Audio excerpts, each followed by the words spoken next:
Hello, I'm Isaac Hayes III, founder and CEO of Fanbase, and I'm here with a very important message. We are at a turning point in the Black community where we must have equity in the apps we use that scale to billions of dollars. But this time, we own the infrastructure, we own the culture, and we shape the future. And Fanbase is the future.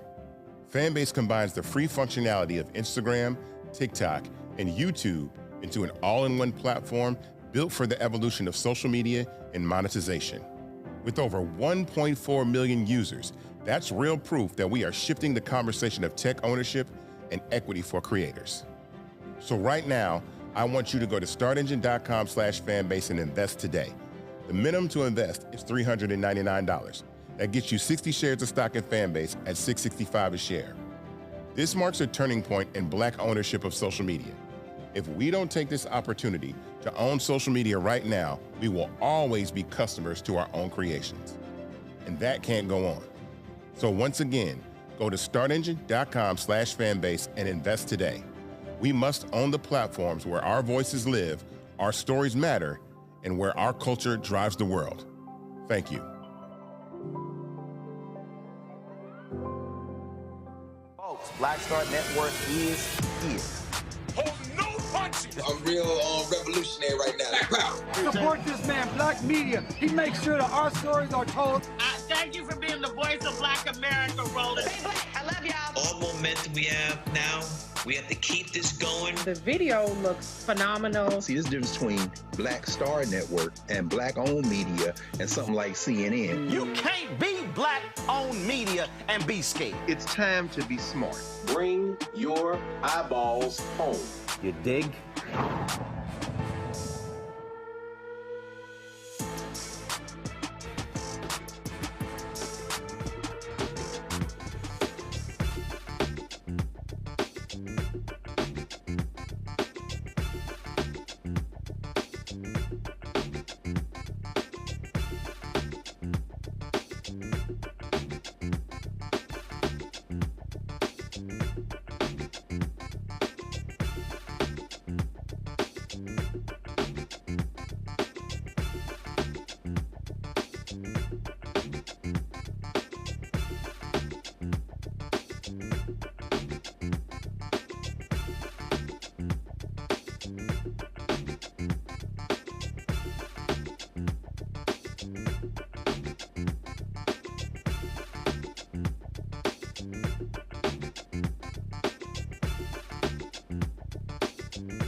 Hey folks, today's Thursday, October 23rd, 2025, coming up on Roland Martin Unfiltered, streaming live on the Black Star Network. Millions of families soon going to be losing SNAP benefits because of Republican cuts in the government shutdown. We'll talk about that impact on today's show. The Senate voted again. Government still shut down. We'll be joined by Senator Raphael Warnock to talk about why Democrats are locking and loading when it comes to the issue of health care. A white Democratic senator in North Carolina lays into Republicans for their racist gerrymander. Matt will show you his speech. Plus, Trump's Department of Justice, they don't give a damn about Black people. They don't give a damn about civil rights. So they are putting on hold a couple of lawsuits dealing with the prison system in South Carolina and Louisiana, where, again, the civil rights of folks, mainly African Americans, are being jeopardized. A lot to talk about.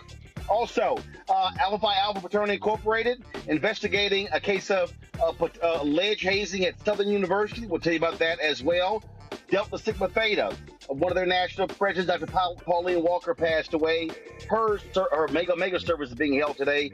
And the AKAs give a huge contribution to Howard University. We'll tell you about that as well. It's time to bring the funk. I'm Roland Martin Unfiltered on the Black Star Network. Let's go. He's got it. Whatever the miss, he's on it. Whatever it is, he's got the scoop, the fact, the find. And when it breaks, he's right on time and it's rolling.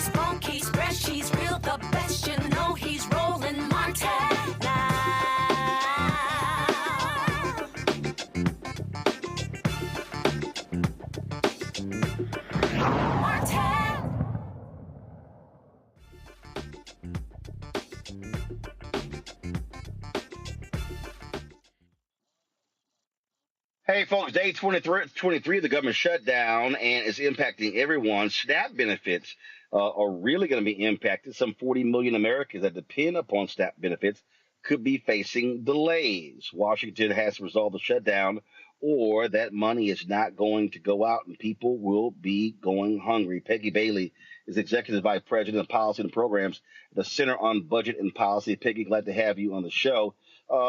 Just talk about, again, how significant this is, and what parts of the country are we talking about? Who is going to be impacted the most?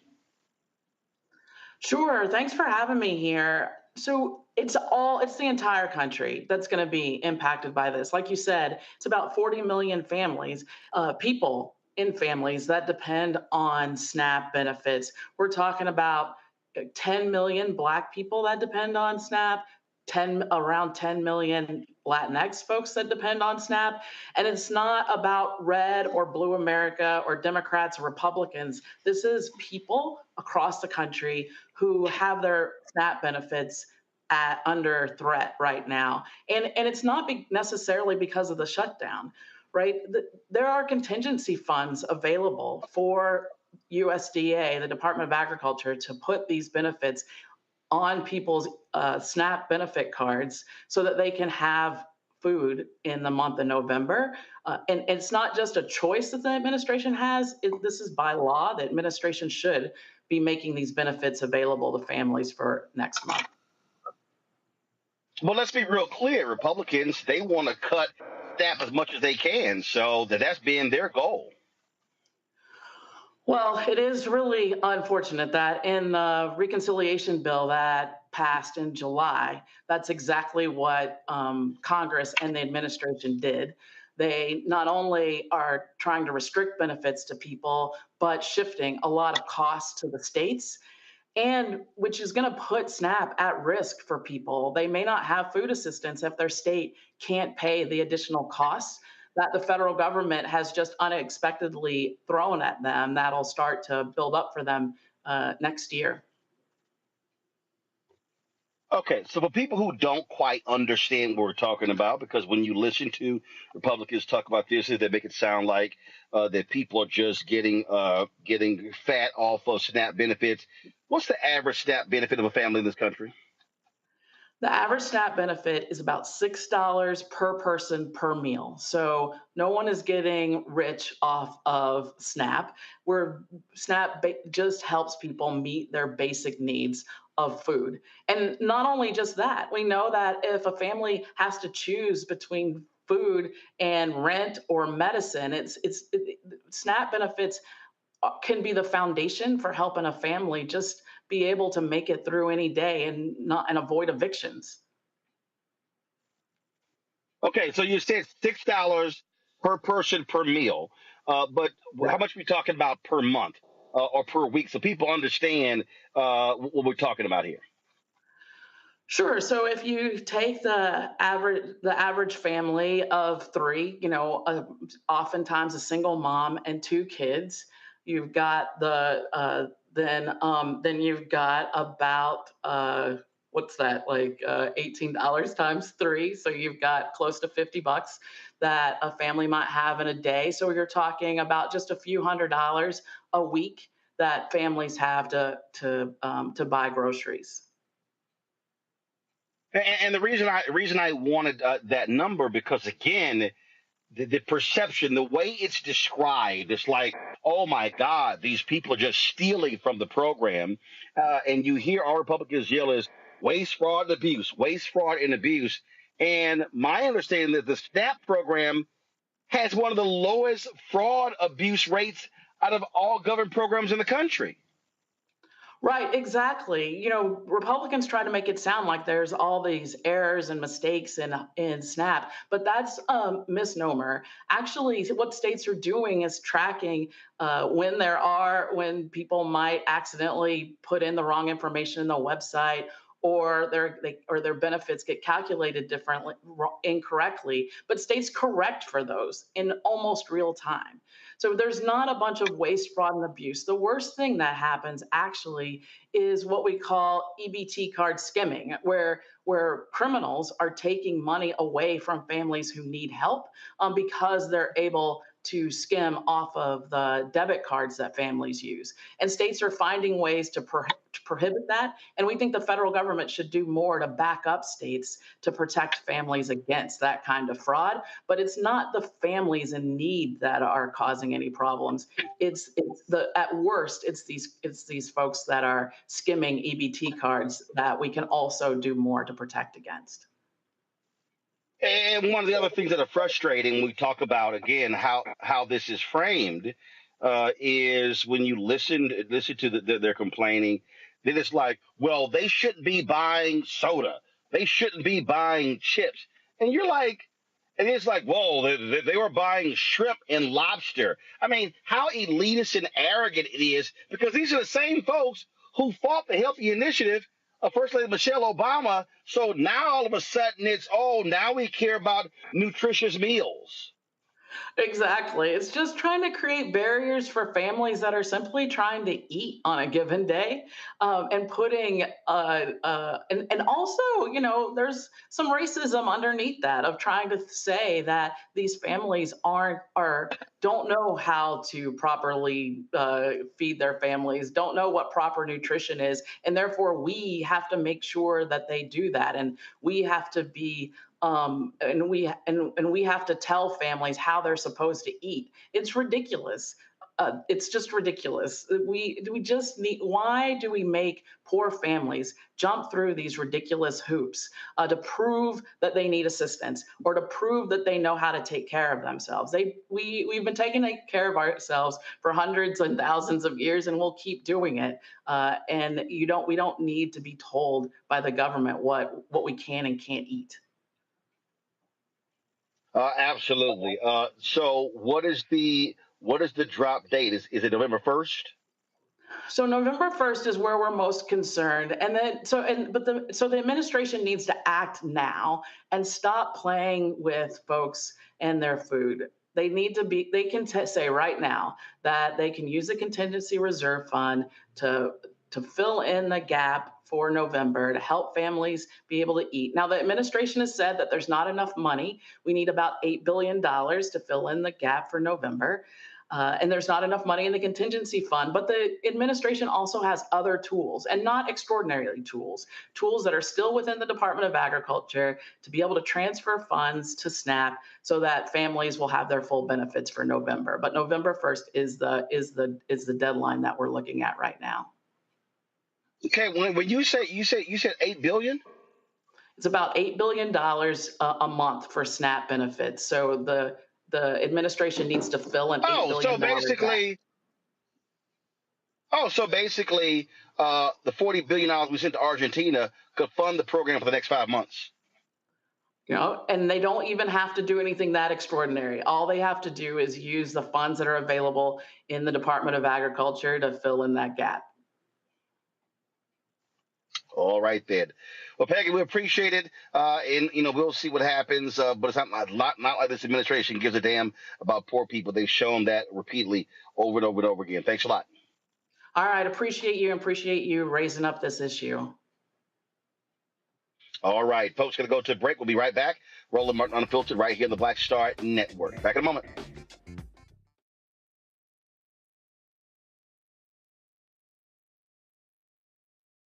Gave Nicole an excellent education. They helped her become a small business owner, family financial planner, mother, and community leader. Now, after 4 years on the Spotsylvania School Board, Nicole is running for delegate to meet the needs of all students. As our delegate, Nicole will fully fund our schools, raise teacher salaries, and help graduating students stay in our communities. Nicole Cole for delegate. For us, for our future. In the military, I gave orders. And they went a lot further than they do around here. If there's one thing I've learned as a mom and foster parent of more kids than I can count, investing in their future isn't a choice. In Richmond, I'll fight for Stafford's fair share for our schools. Smaller class sizes, better teacher pay, and more vocational training. I'm Stacey Carroll, and I'll fight to get our kids' future in order. Josh Cole became a pastor and delegate to serve his community. That's why Josh is fighting to lower costs for families hurting from inflation and make sure we can all afford quality health care. But Sean Steinway has embraced his MAGA backers who support Trump's mass firing of federal workers and the MAGA plan to ban abortion with no exceptions. We deserve better than Sean Steinway. I'm Josh Cole, candidate for delegate, and I sponsored this ad. Next on the Black Table with me, Greg Carr. Why the America we live in today is not what the founders intended or what they outlined in the Declaration of Independence and even the Constitution. Professor and author Kermit Roosevelt will join us to talk about his book, The Nation That Never Was. How history was misinterpreted, the intent and realities of America's beginnings, and missed a much better story in the process. So if you have to pick some group to marginalize, I think it should be the people who are against equality. That's next on the Black Table, right here on the Black Star Network.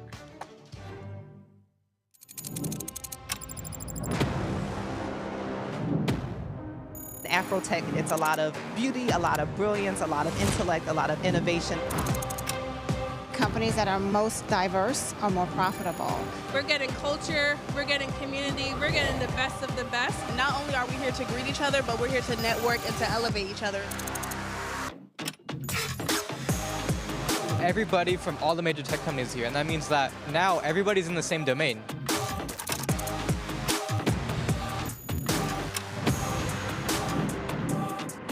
This is the premier event every year. This is really where we could take off. You can go fast by yourself, but we go farther together. This is where you're supposed to be.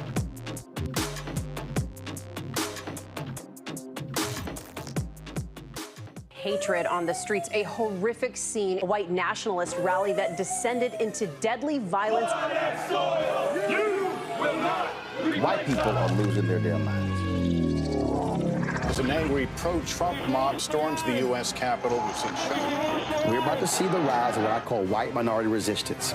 We have seen white folks in this country who simply cannot tolerate black folks voting. I think what we're seeing is the inevitable result of violent denial. This is part of American history. Every time that people of color have made progress, whether real or symbolic, there has been what Carol Anderson at Emory University calls white rage as a backlash. This is the rise of the Proud Boys and the Boogaloo Boys. America, there's going to be more of this. Here's all the Proud Boys, guys. This country is getting increasingly racist in its behaviors and its attitudes because of the fear of white people. The fear that they're taking our jobs, they're taking our resources, they're taking our women. This is white fear.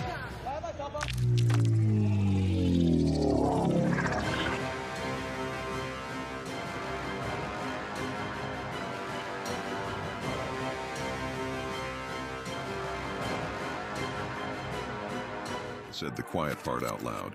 Black votes are a threat, so they erased them. After the Supreme Court gutted the Voting Rights Act in 2013, Republican legislatures moved fast. New voter ID laws, polling place shutdowns, purges of black voters from the rolls. Trump's Justice Department didn't stop it, they joined in. In 2018, his DOJ backed Ohio's voter purge system, a scheme that disproportionately erased black voters. Their goal, erase black votes and political power. Yeah, that happened. These are the kinds of stories that we cover every day on Roland Martin Unfiltered. Subscribe on YouTube and download the Black Star Network app. Support fact-based independent journalism that centers African Americans and the issues that matter to our community.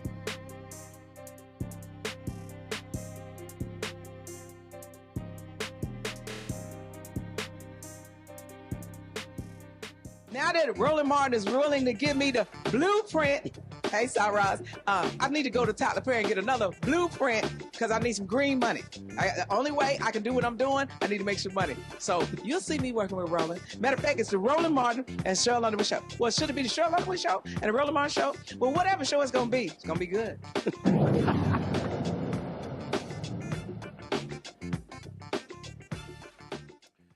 All right, folks, we talk about this government shutdown, and one of the things that just really jumps out to me the most is how these folk who, I just love these MAGA people who act like, this was never going to impact them.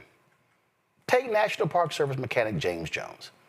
He testified before lawmakers about how his friends say they voted for Trump not to see all of these things happen. And I'm going, well, what the hell were you and your friends paying attention to? Because we all heard him say these things. Roll it.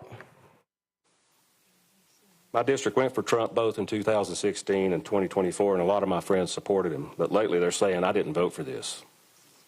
They didn't vote for the parks to close or to be short-staffed, health care costs to skyrocket, and veterans to lose care or have delayed care, and for tens of thousands of federal employees to be at risk of losing their jobs.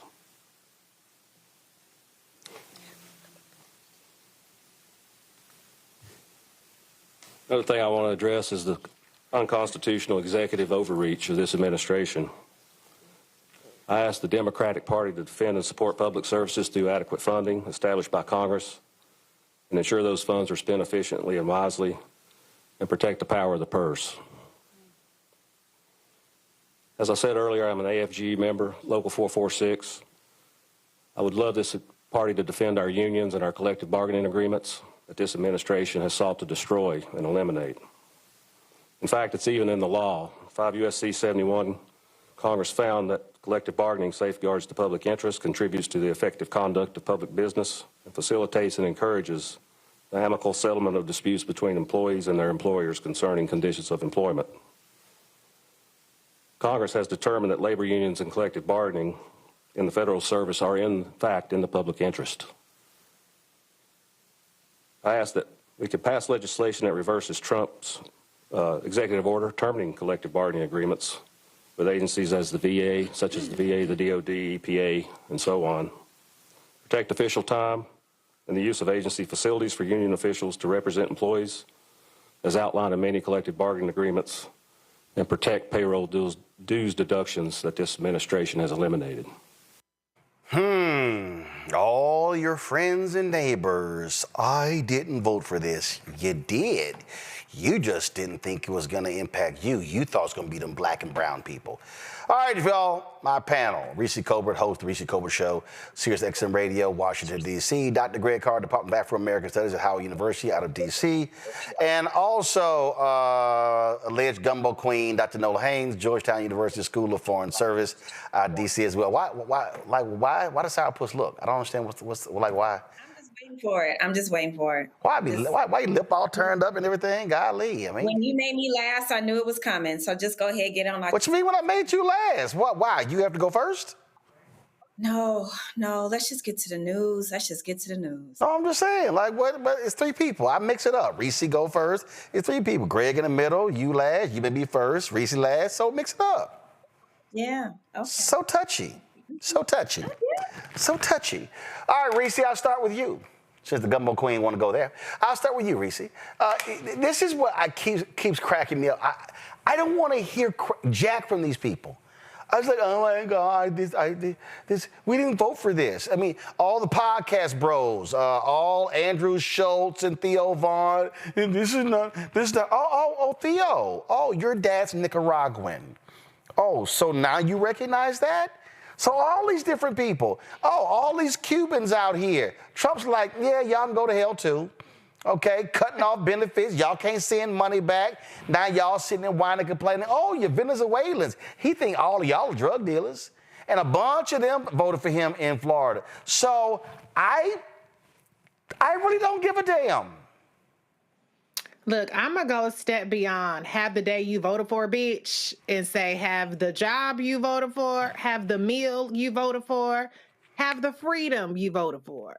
Because the problem was these people thought that they were signing the demise of the they-thems, the blacks, and whoever else they deemed to be not worthy of full citizenship and participation in the economic advancement and just the freedom to move around the country. You were signing your own death warrant, because when millions of y'all lose health care, when millions of y'all can't put food on the table, or hell, when the planet has a 50-year shorter expiration date because of this damn administration, you did this with your vote. The reality is that Trump and the Republicans put forth Project 2025. And usually when you run, you try to put forth the rosiest picture. So the best case scenario was Project 2025, was crippling the federal government, was implementing cruelty in every facet of our society. So you should have been prepared for the worst case scenario, which is what we're living in right now. The economy is fucked up, the government is shut down, and there's still chaos around the world. And we have a not king, but an autocrat, a dictator who was taking a bulldozer to the damn White House. Congratulations, MAGA. This is what you voted for. And if you didn't think this is what was going to happen, you played yourself. Oh yeah, I mean, I love these ranchers who now are just upset, Nola, because Trump sent $40 billion to Argentina, and now he's encouraging Argentina beef be bought, and Trump is like, you know, look, y'all should be thanking me. So I'm like, I really don't want to hear you complaining. This is what y'all voted for. Your dear leader told you all of this, and so whatever. It is what it is. I mean, people self-select their information bubble, and a lot of these people are very specific about where they do watch their news and where they don't watch their news, because plenty of us were out there telling them this is what's going to happen, but they made a selective choice. They decided not to listen and to tune into spaces that were telling them things that they already wanted to hear. And so this is also another consequence of the information bubble. This is, yes, they got what they voted for, but you hear them say over and over, this isn't what we were voting for. This isn't what we thought it was going to be. Right, because you're listening to the same people intentionally lie to you. Like, you are comfortable in that space being lied to over and over and over. So for me, that's where I come in on the side of this. Like, people that are comfortable in just listening to the same people tell them the same things over and over again. I can't feel sorry for you because you have zero intellectual curiosity about what's going on beyond the world, right? You know, beyond your immediate situation. Yeah, I just don't want. I mean, here's the one that cracked me up. Donald Trump is literally saying to cattle ranchers, shut the hell up. This is what he posted. The cattle ranchers, who I love, don't understand that the only reason they are doing so well for the first time in decades is because I put tariffs on cattle coming into the United States, including a 50% tariff on Brazil. If it weren't for me, they would be doing just as they've done for the past 20 years. Terrible. It would be nice if they would understand that, but they also have to get their prices down because the consumer is a very big factor in my thinking also. Basically, he's saying, y'all can really shut the hell up and kiss my ass. That's what he's saying, Greg. He's like, I don't care, you ingrates. That's what he's calling the cattle ranchers. And so all of them fools in Montana and Idaho and Kansas, Missouri, the farmers in Nebraska, you know, Pennsylvania, Michigan, all the places. It's like, whatever. And I'm sitting there going, I don't care if y'all go bankrupt. I don't care if y'all go broke. Because this is what y'all wanted. You got exactly what you voted for. You know, this is the challenge, isn't it? Well, for all of us, the challenge is we continue to try to make sense of something that has a lot of different moving parts and that doesn't make sense. And I'm saying this in the context of how we fight it. Let's take Donald Trump, for example. As the sun goes down here on the East Coast of the United States, every day Donald Trump sundowns. Anyone who's had anybody in their family, anybody who has had seen this up close, signs of dementia, Donald Trump is clearly mentally unwell. Nothing he says, nothing he writes or has commission to write, because I'm certain he didn't generate the AI of him dropping Dookie all over the United States last weekend, but I'm sure he dictated it. All of this is coming from the mind of a man who is clearly a diminished mental capacity. He then uses the delivery system of Truth Social, continuing to drive his Trump crime family enterprise, and having his lackeys, whether it be the FBI or Department of Defense, to do the same. So instead of press conferences with Propaganda Barbie, they drop everything on social media. All of this is destruction, not creative destruction, but more like demolition derby. When you then compound that with the fact that they are natural, purebred liars, not just the MAGA Muppet, Mike Johnson, whose lies now have gotten to the point where anytime he opens his mouth, everybody should just leave the room. But the idea that you would send something like that out from your diminished mental capacity about beef, at the same time, you had sent $40 billion to Argentina, as you reminded us a moment ago, and then want people to buy beef from Argentina while they got some hoof and mouth disease going on down there, then you know that there's chaos. But behind that chaos is absolutely an agenda that Donald Trump couldn't tell you if at the risk of his life. Chapter 10 of Project 2025 by Darren Bax on the Department of Agriculture lays out the plan. That nasty piece of work Russell Vogt at OMB, who Trump, laughing with the senators this week, called Darth Vader, he has sent the memorandum out. The cruelty is the point. In Chapter 10 of Project 2025, they talk about moving the benefits, the food benefits program, SNAP and other food benefits to the Department of Health and Human Services, where you've got a complete madman whose brain was eaten by a worm decades ago running the show. They also talk about implementing work requirements. So you can't eat until you work the way we want you to work. Well, we know where that goes. Since we've had full employment in this country up until 1865, it was called slavery. And finally, that agenda is the one that Trump is the delivery system for. Until they absolutely have to trigger the 25th Amendment because he's no longer able to even put together the incoherent sentences he's putting together now. That's why Junior Varsity Vance is there. They are going to ride this till the wheel come out. And then the news media, the commercial news media, is going to report it as if there is a policymaker in the office of the presidency. No, there isn't.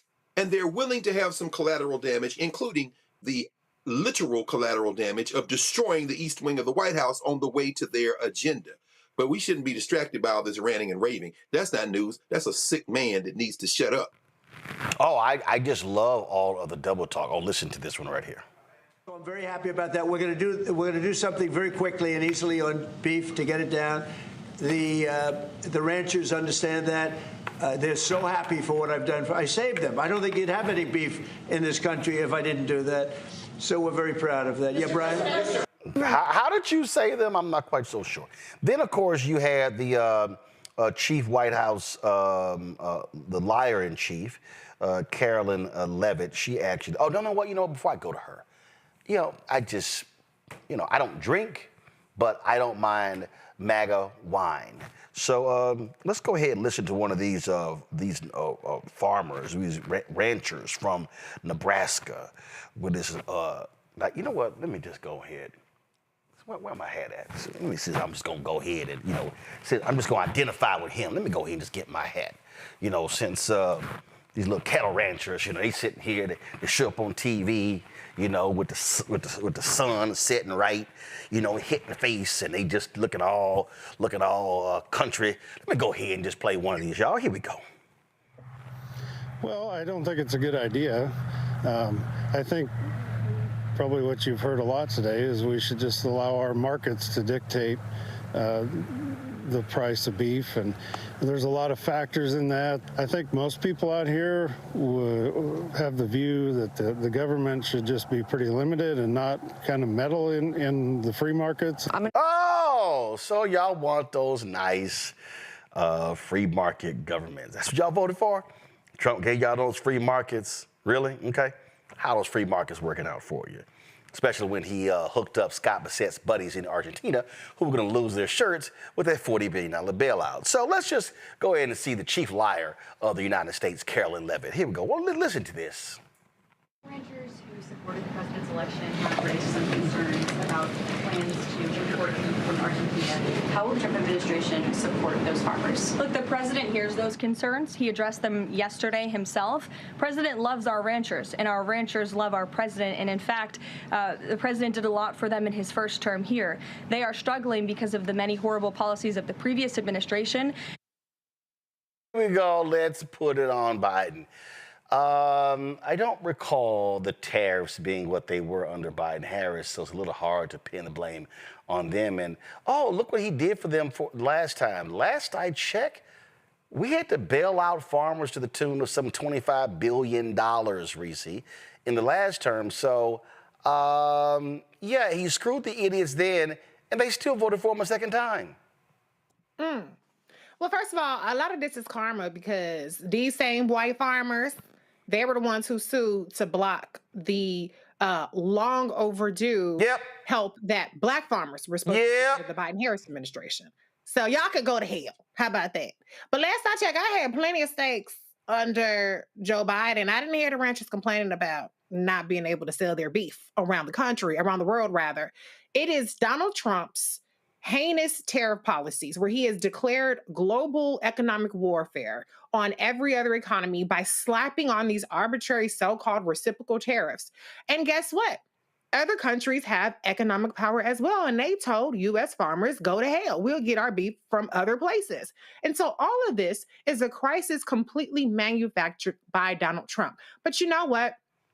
Every MAGA supporter is completely aware that Donald Trump manufactures crisis for his own political benefit or just for shits and giggles, because there was no border crisis. There were all these crises that he ran on. They're eating the cats and the dogs, which wasn't true. And all these things that got all these people, oh, the trans people are coming to your bathrooms. They're coming to your sports. They're going to take all your gold medals.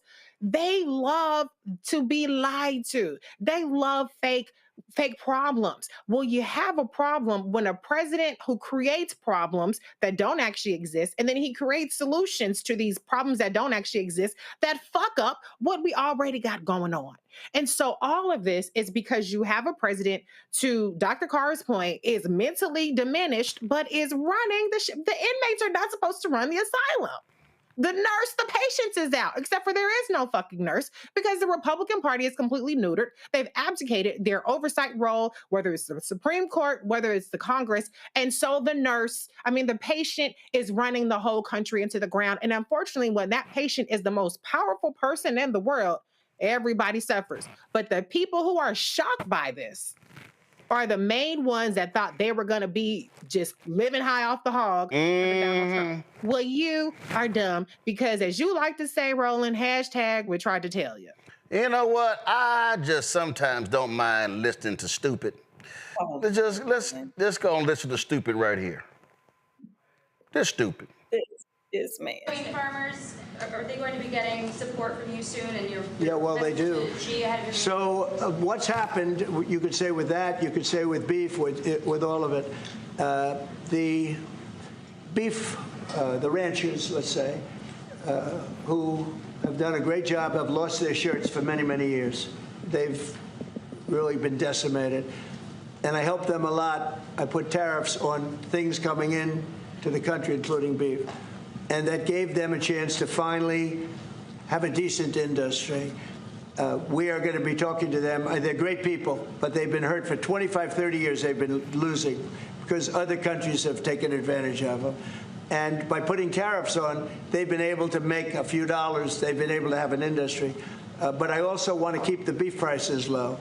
So I'll be talking with the ranchers, and I'll be speaking with a lot of different people, including Scott and Howard, and we'll do something. Because prices are way down in our country. Energy is way down. I think you're going to see $2 gasoline very soon. I see that it's $2.50 in a lot of places, $2.50.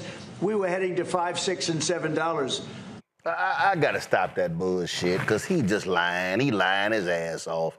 All them prices not down, he lying his ass off. But see, Nola, right here, you hear the stupidity. They need to keep prices low, but they can make a few dollars. And then what happens? He sits here and gives Argentina this money, and China, which ain't bought one damn soybean at all. And then China turned around and said, great. Appreciate you giving that money to Argentina. We go buy some Argentinian soybeans. And so now the fool is sitting here talking about we know the Argentina beef might be diseased, but we still might allow it into the United States. I mean, I'm sitting there going, you idiots got played. You got played, Nola, and they still running around, oh, come on, Donald, you gonna help us out? And I'm sitting there going, no. He's not. He sure ain't. He is not coming, y'all. Let me tell y'all something. And I'm trying to figure out how to say this that has the most amount of impact. The Apprentice was a reality show. There was nothing real on that show. This man has filed bankruptcy 6 times because he is incapable of running a business. Wait, hold on. Didn't he sell some steaks? Oh, that's right. That business lasted. That's right. I'm sorry. That business lasted 2 months. Go right ahead. Exactly. them little funky steaks and them funky watches he trying to sell from the White House, nothing this man does is successful.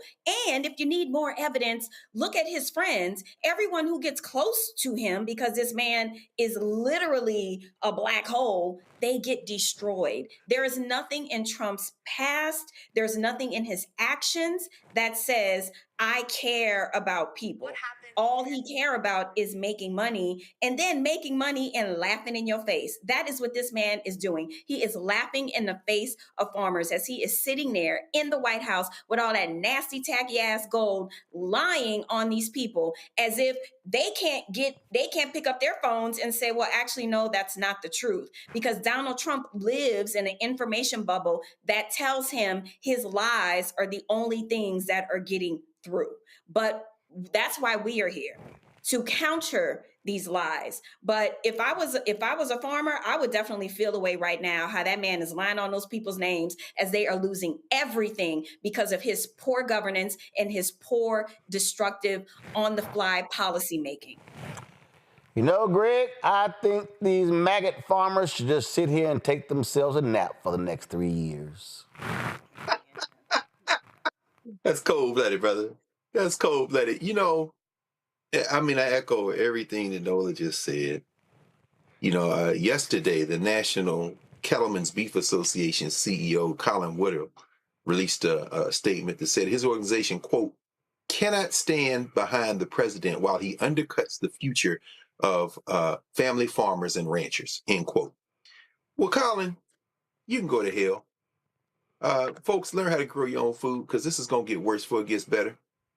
And as far as Argentina is concerned, you said it again. I mean, $40 billion. Scott Bessent got a buddy down there trying to recoup his investment. No, because the peso is looked, the Argentinian peso is looked, it looks like it's going to go down. They're speculating about maybe 12% over the next several months. It's already headed south. There are elections this weekend in Argentina to elect half the Congress. And that little petty tyrant Milei, the president of Argentina, who like the guy who was in Brazil, who's now in jail, and the guy in North Korea and the guy in Russia is Trump. You know, he likes those kind of guys because as a very, very deeply, deeply insecure and really very weak man, Trump is enamored with the projection of what appears to be strength because, of course, since the time he came out of his mother's womb until the time they take him to the cemetery, he will never have even a fraction of that kind of strength. So like a lot of insecure men, he finds the projection of strength something that he finds very appealing, which is why, of course, he continues to be humiliated by the leader of Russia, who probably made a phone call a couple of days ago and said, I'm not meeting you. Now go on TV and tell him that you're going to cancel the meeting. But at any rate, he can't save Milei, as you said. Now, when you think about this grift, as Nola said, I mean, today's Financial Times talked about this British regulator, the British government that is suing this crypto exchange in Great Britain that isn't regulated, hasn't registered, and they are trying to make billions of dollars through these scams. And who's behind it? One of their chief advisors is one of Trump's supporters. Meanwhile, here in the United States, Trump is selling everything that's not nailed down. He's selling meme coins and all kind of fake stuff. Hell, he just pardoned that he pardoned that crypto dude today. It's today. And so I think this is where we're going with this, Ron. I think this all is a house of cards. It depends on subterfuge. It depends on sensationalism. Propaganda Barbie, by the way, who was never an attractive woman to begin with. It's amazing how quickly white women age as they're lying. What you showed today, she's getting older by the second. Who's that, Ice Barbie? Yeah, exactly. No, not Ice Barbie. I'm talking about Carolyn Leavitt. White House chief liar. Yeah, I got you. Go ahead. Yeah. Oh my God, is she looking more and more washed out? I mean, that crucifix around her neck, no doubt when she takes it off at night, has left a mark from burning through her skin. Because, I mean, at this point, she and Mike Johnson are neck and neck for the most absurd things coming out of their mouth because they know they can't defend it. They about the same size, too. How about that, brother? But as these people say, I didn't vote for this, when in fact they did vote because they thought they were going to punish us, as you say, and now they're catching the full wrath. I suspect that this, and I think we all would agree with this to some degree, this coalition that put him in office is going to fracture. And that's why they're so desperate to try to steal some seats in Texas and North Carolina, why they're so desperate to steal some seats in Missouri, because they realize that these people either going to turn against them at the booth, or they're not going to vote at all. And so I think I really do think we're kind of on the right track. I agree with Robert Reich on this, former member of the Clinton cabinet, Professor Reich, when he says, I've been watching things like this for a very long time, former Secretary of Labor. He says, it's in the air. This thing is about to turn against them. I'm not saying it's going to be a revolution, but I am saying that I don't know if they're going to be able to sustain this. And what you're reporting on is another one of the cracks in this facade. Well, Can I say, Roland? Yep, go ahead. Something real quick to that point. You know, when you look at the amount of money and who has Secret Service protection in this administration, and how much money they're spending on security for Pete Hegseth and all his baby mamas and their spouses and exes and stuff. Look at them having $100-something million in new jets for Christine. They are flabbergasted that they are getting away with it. They are preparing for the response, and they're probably shocked that there hasn't been one yet. When does the press secretary have Secret Service? This isn't just them being paranoid. They know they are provoking a response. I'm not advocating for it, but I'm saying this is a provocation. And they can make light of it with shitty videos, and they can, put memes on True Social or whatever. But they know that they are poking the bear. And so far, they've been activated. On the other side, the Minnesota lawmakers were killed or shot by a crazy-ass Republican. But they kind of have a sense of, if we take away healthcare for millions of people, if we take away food benefits, that we're not going to be able to just walk down the street comfortably anymore. So that's what I think, that they already know that they in danger. They're just shocked that they haven't had more of a response so far. But I wouldn't feel comfortable with what they're doing if I were them. Well, Greg said, it's something in the air, and you know what? I just got to go ahead and agree with Greg. Y'all go ahead and turn that thing up.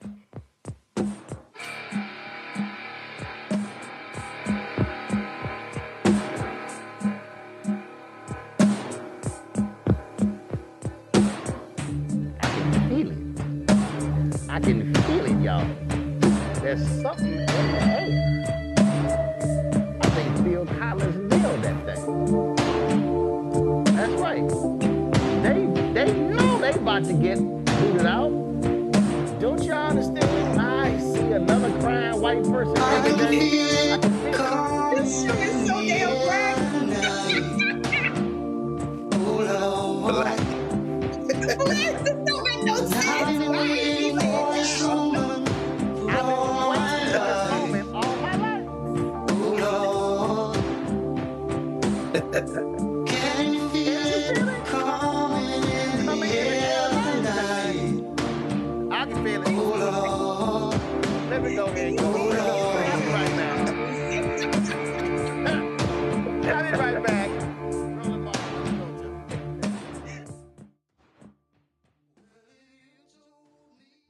As a pastor, I hear a lot about trips to the doctor. Bills piling up, jobs being lost. So as your delegate, I went to work writing laws that protect families, helping parents care for their disabled children, capping insulin costs, lowering prescription prices, and investing in our police and schools. I'm Josh Cole, and as your delegate, I'm working to keep us strong and safe.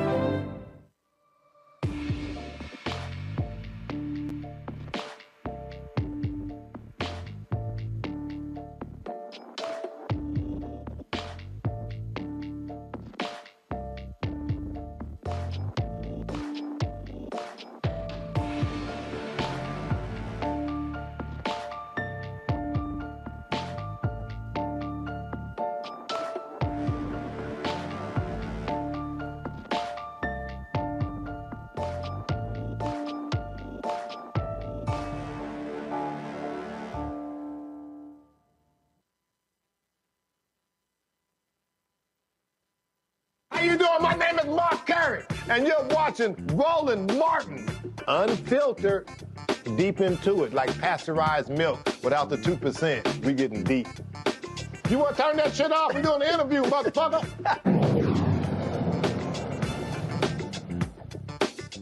Well, the Senate Democrats said, nah, we're not going to open this sumbitch back up. Not going to happen, not going to happen, not going to happen. And so They had a vote earlier today. In fact, I interviewed Georgia Senator Raphael Warnock before that vote took place. And here's our conversation. All right, Senator Warnock, glad to see you. Let's hop right into it. First and foremost, look, Democrats have had a very difficult time trying to gain some traction over the last 9 or 10 months since Trump's inauguration. And it seems as if with this shutdown, the issue of health care has really caught on. And how far are Dems ready to go? Because from my vantage point, we look at the polling data. When you got Republicans who are freaking out, you got people in these red states who now understand how vital health care is. And the reality is Republicans have never come up with any real health care plan since the Affordable Care Act was passed. That's absolutely right. And Roland, let me just start right and make the main thing the main thing. Everybody who's watching, listening to me, and if you are on one of those marketplace plans necessary to make healthcare affordable, or if you know someone who's on one of those plans, if you live in Georgia, I want you to go to georgiaaccess.com. Others may go to healthcare.gov, wherever you go online. And I want you to look and see what your healthcare premiums are going to be in 2026 as compared to 2025. I can tell you that on average, people will see that their premiums have doubled. In some instances, they've tripled and quadrupled. So you tell me how someone who on average makes $65,000 a year or less can handle having a premium go from $200 or $300 a month to $1,000 a month. That's real money for real people. That's what's at stake, and that's what we're fighting about. One of the things that, again, that I think is so important is not just seeing Senator Schumer, seeing House Democratic leader Jeffries on this here. Bishop Barber always talked about this here. You got to put a face on this thing. And this is where I think Democrats should be rolling people out in every one of these districts, in every one of these states, having regular, ordinary people talk about how they are being impacted by these subsidies going out. You got Senator Joni Ernst the other day who said, hey, listen, these subsidies ain't going away. And so by putting the face on it, it forces them to have to confront not politicians, but regular, ordinary people who are being screwed. That's exactly what I've been doing every single day, Roland. I want you to go to my social media pages. I want your folks to check it out. I've literally been doing that. I've been doing these side-by-sides on a regular basis, literally pulling up people's actual statements on their healthcare costs. And when I first did it, the folks on the right, the difference was so stark that they claimed I was lying. I guess it was just inconvenient. The facts were inconvenient for them. I can give you one example. There's a woman named Teresa here in the state of Georgia, Teresa Acosta. She started her business during COVID because she lost her job because of COVID. Her business is doing pretty good. And as a small business owner, she was able to afford health care, something that she needed. She has a son, a minor, with diabetes type 1. Well, because of the big, ugly bill, her healthcare premiums have gone up so much that she's having to close her business. This big ugly bill, this refusal to extend the tax credits for the ACA is bad news for small businesses, which is the lifeblood of our economy, is bad news for ordinary working class people, is bad news, by the way, more in red districts than in blue districts. They're on the wrong side of the issue. And they've sewn themselves into a bag. Folks are asking me how what's the exit ramp? Republicans need to figure out how to get themselves out of this mess that they've created for the people. And here's the crazy thing. Ultimately, it is a political problem for them. We're doing them a favor by giving them a chance to get this right, because as people see how much their premiums have gone up, this is not going to sit well with the American people, which is probably the reason why those who have taken people's doctors are now trying to doctor the maps through this ugly gerrymandering that they're doing. They know they're headed they're going to have to answer for this. I mean, listen, when you got crazy, deranged Marjorie Taylor Greene yelling, hey, we're going to get screwed over this. This is not good. Then you know what's going on. And I absolutely believe it's tied to the gerrymandering. I believe that they knew they were going to lose 10 to 15 seats. And so their whole calculus is if we can snatch 5 in Texas, they snatch Cleavers in Missouri, snatch Don Davis's in North Carolina, that's 7. They forced Indiana, but Indiana doesn't have the votes for it. You see what they're trying to do in Florida. Virginia Democrats announced that they are going to do a gerrymander in response. So they know what's coming down. And so they're trying to steal anywhere from 10 to 15 seats to protect them from losing the House next year. And look, they see what's going on in the Senate. Bottom line is Ossoff running for re-election in Georgia. You got former Governor Roy Cooper in North Carolina. You're going to have a very difficult race for Susan Collins in Maine. And so they understand that. And I just think that, listen, out of all the issues that often get talked about, that you and Democrats, the party, the wise thing is to hammer healthcare literally every single day. And I dare say, and I said this to Democrat leader Jeffries, send members directly into Mike Johnson's district and wave and say, this is how many people in this district.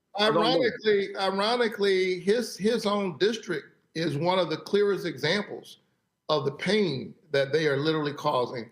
A few weeks ago, Roland, I was down in Evans County, Georgia, Claxton, Georgia, known for its famous fruitcakes. And I was at the Evans Memorial Hospital. Now, this is a district that is largely red. I don't have a lot of votes in that district. Those folks voted for Donald Trump. I got a few, but they voted for Donald Trump. But this small rural hospital, like a lot of rural hospitals, is already suffering. They had to close their labor and delivery unit. So not only do they not have a labor and delivery unit, the 3 other hospitals in that region, so 4 hospitals in that region where those folks go to get care, none of them have a labor and delivery unit. So whether you have money or not, whether you have insurance or not, that's a bad deal for you if you're a rural person in this red district. But because of these cuts, they're concerned that they're now going to have to close their ICU. So I was standing with those folks, even though many of them didn't vote for me, because I represent them in the United States Senate. This is bad news. It's bad news. We're going to see rural hospitals close. They've already taken $1 trillion out of Medicaid. They've kicked 15 million people off of Medicaid. This disproportionately impacts rural districts, a lot of them red districts. And now on top of this, they're raising the healthcare premiums on average, doubling them for 22 million Americans. This is bad news in terms of people's health, but also the health of the economy. This is a drag on the economy. They've gotten it wrong. And maybe if the president would stop posing as a king, if he can take a day off from decorating the White House with gold and turning it into a palace, if he weren't so busy trying to get the Qatari government to pimp his ride, he could focus on the struggles of ordinary people. The point that you just made there by standing with those people, listen, I said to Senator Bernie Sanders and others, look, you got to hit them between the eye. You got to literally look them in the eye and say, hey, who's actually fighting for your health care? And I said this to President Obama. I said, you got to be able to go to places and say, listen, I said, you got to go to the reddest, the whitest, the sickest place and say, I passed the Affordable Care Act for y'all. In the last 5 years. Roland, because you were there with me, that's how I won in Georgia. I didn't write off anybody in Georgia. I went to parts of Georgia that are deep red because I wanted to talk to those folks. Right, but I think what has to happen is more Democrats have to literally say, hey, here are the stats. This is your county. This is your city. Yeah. This is how many of y'all are getting SNAP benefits. How many of you are on Medicare? How many of you are on Medicaid? How many of you are signing for the Affordable Care Act? And so you're actually voting against your own interests. These are the folks, we're the ones fighting for you to make your life better. I just think that that's the kind of language that has to be stated for those folks to understand you voting for that, but when this stuff get cut, you running to me for help. Marjorie Taylor Greene, once she found out the healthcare situation of her own children, she said, "Look, I got to say something about this." So, Roland, I've been in the Senate for a few years now, been in the Congress. I never thought I'd hear myself say that Marjorie Taylor Greene is right, and I want to associate myself with the remarks from the gentlewoman from Georgia. I do have action about this here. Look, you got a huge, I mentioned earlier, a huge reelection of your junior senator in Georgia, John Ossoff. Of course, we were there in 2020 when both of you were running. You've got the race in North Carolina. Look, you got a potential. You got the race in Texas, depending on what happens with Cornyn and Paxton. And I have been saying this, and you know this. I said it during your campaign, but screaming this. And I said to Senator Chuck Schumer on my show a couple of weeks ago, I said, these white Democratic strategists are going to have to wake the hell up and realize that the way to reach black voters that they're so used to, that doesn't work anymore. And that when you look at the numbers, you got the brother who's running in Mississippi, there has to be a massive amount of time and investment, financial investment on boots on the ground, black-owned media and others in order to turn out black voters. What are you saying to these party donors, to these PACs, to these strategists to say, hey, y'all can't keep running the same campaign that you did even 5 years ago. The demographics have shifted, and black voters are saying, you're going to have to come talk to me more than just once, and pop it into a church, no disrespect, in October ain't going to cut it. Well, look, I point to my own campaign is what I do. I mean, I ran ads. I spent time, particularly in rural Georgia. You know, in politics, we have these crazy ways of dividing us into groups where rural literally becomes a way of saying white and urban is black. But we know that in Georgia and across our country, it's more complicated than that. So I went everywhere. I was all over black radio because we know that's the drumbeat of our culture. I spent a lot of time in churches talking to everybody. And yeah, you got to be there. If you center the concerns of ordinary people and focus on the places where they actually live, then you have a chance of getting the policy right. And I think the voters will reward you for that. But I just think what has to happen is I think the party, the Senate majority PAC, House majority PAC, all these people, they've got to hear from folks like you and the CBC to say, hey, listen, we're not sitting here playing games with y'all. You're going to keep losing if you don't do this thing right. So you better listen to black posters, black campaign advisors, black folks who know what they're talking about. I was talking to Chuck Rocha about this, and we had a very spirited conversation. He said the exact same thing. And that's what's driving people crazy, that you have this divide going on because, frankly, you got folk in the Democratic Party who don't want to listen to black and brown people. Well, we got to make sure that we're listening to everybody. And that's the message that I continue to carry to our party. That's the work that I continue to do. And look, black women have been holding up the world. If the rest of the country just voted with black women, we'd be in a very different situation, right? Well, remember, black women are the number one voter in the Democratic Party. Black men are number two. That's right. So both of them have been doing it. They're pulling me to vote. I understand. I appreciate it. Thank you so very much. We'll chat soon. Good to chat with you, man. Keep the faith. Take care. All right, there's a couple things I want to deal with our panel. First off, the whole point there about locking and loading on healthcare. Greg, that's what they should be doing. And bottom line is, it's resonating, it's working. And they got to be, I say, even more aggressive going into red places. And like I said, this is exactly how it should go down. So-and-so county, right here, I have the listing of all the people in this county who on the Affordable Care Act. This is how many people in this county are sick.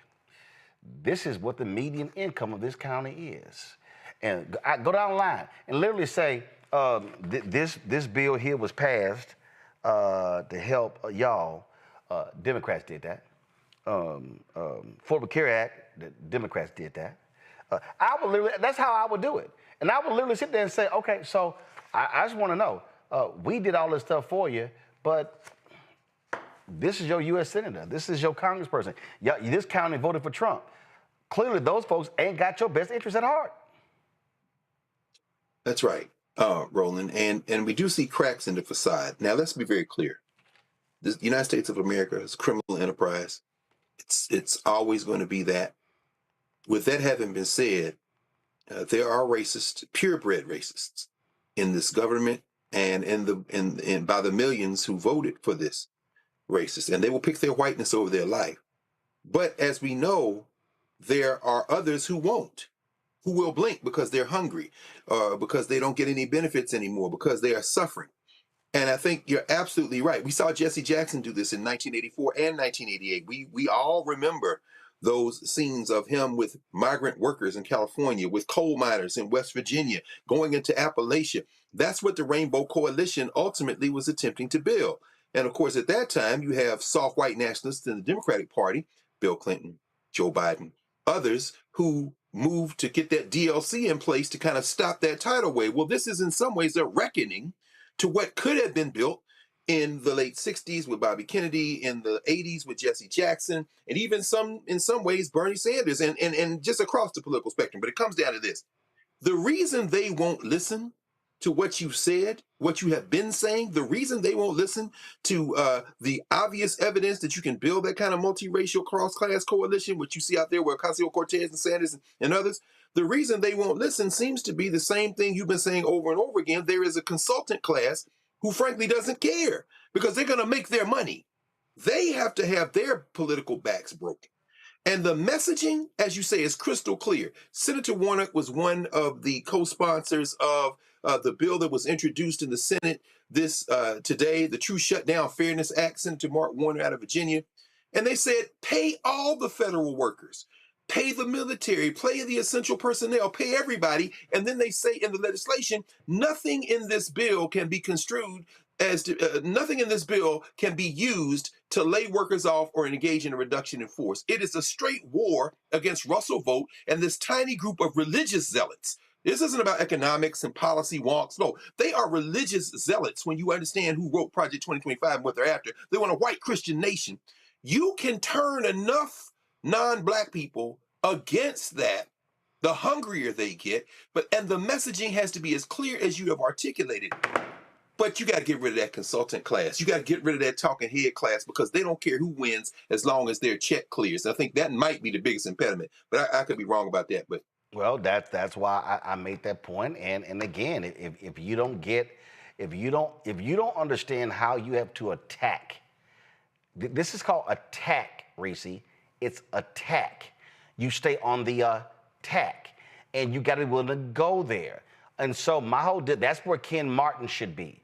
That's where, see, here's this whole deal. I get this what shutdown stuff going. My deal is, since Johnson ain't got nobody working, fan out across the country and be lighting that ass up every single day. Every single day. And matter of fact, Democrats should sit here and say, okay, yeah, we're going to hold public field hearings. I don't give a damn. We're going to stream them ourselves. My deal is be on the offensive because here's the reality. All them MAGA folk, they ass going to get sick too. And the healthcare premiums going to be eating their asses up. And then, listen, every time a rural hospital shuts down, Jeffries or Schumer should be dispatching, and Ken Martin should be dispatching group people with a sign saying, Trump did this, the Republicans did this, MAGA did this. To me, that's what you do. Yeah, I mean, you would think that that's pretty self-evident, but I don't know. I feel like Democrats just have a discomfort with being like brazenly partisan. Meanwhile, Republicans have no problem ripping their heads off. We have the president, we have the vice president, we have the press secretary calling people, even Mike Johnson, Republicans calling any Democrat Hamas, terrorists, and all kinds of shit, Antifa. And yet Democrats, they pull too many punches unless they're in a debate like Mom Downey and Cuomo and they're ripping each other's heads off. We need that energy of like, I don't care, I'm going for the throat every single time. We need that energy every single day, all day. Y'all get tired too quick. Y'all get tired. Y'all ain't even working because you're not in Congress. So this should be a no-brainer.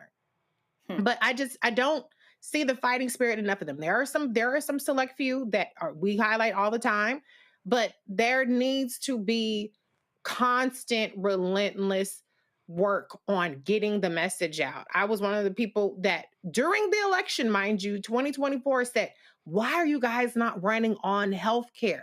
Donald Trump fucked up COVID. 1 million Americans died, and all you heard about was abortion. Why are you talking about insulin? Why are you talking about healthcare more?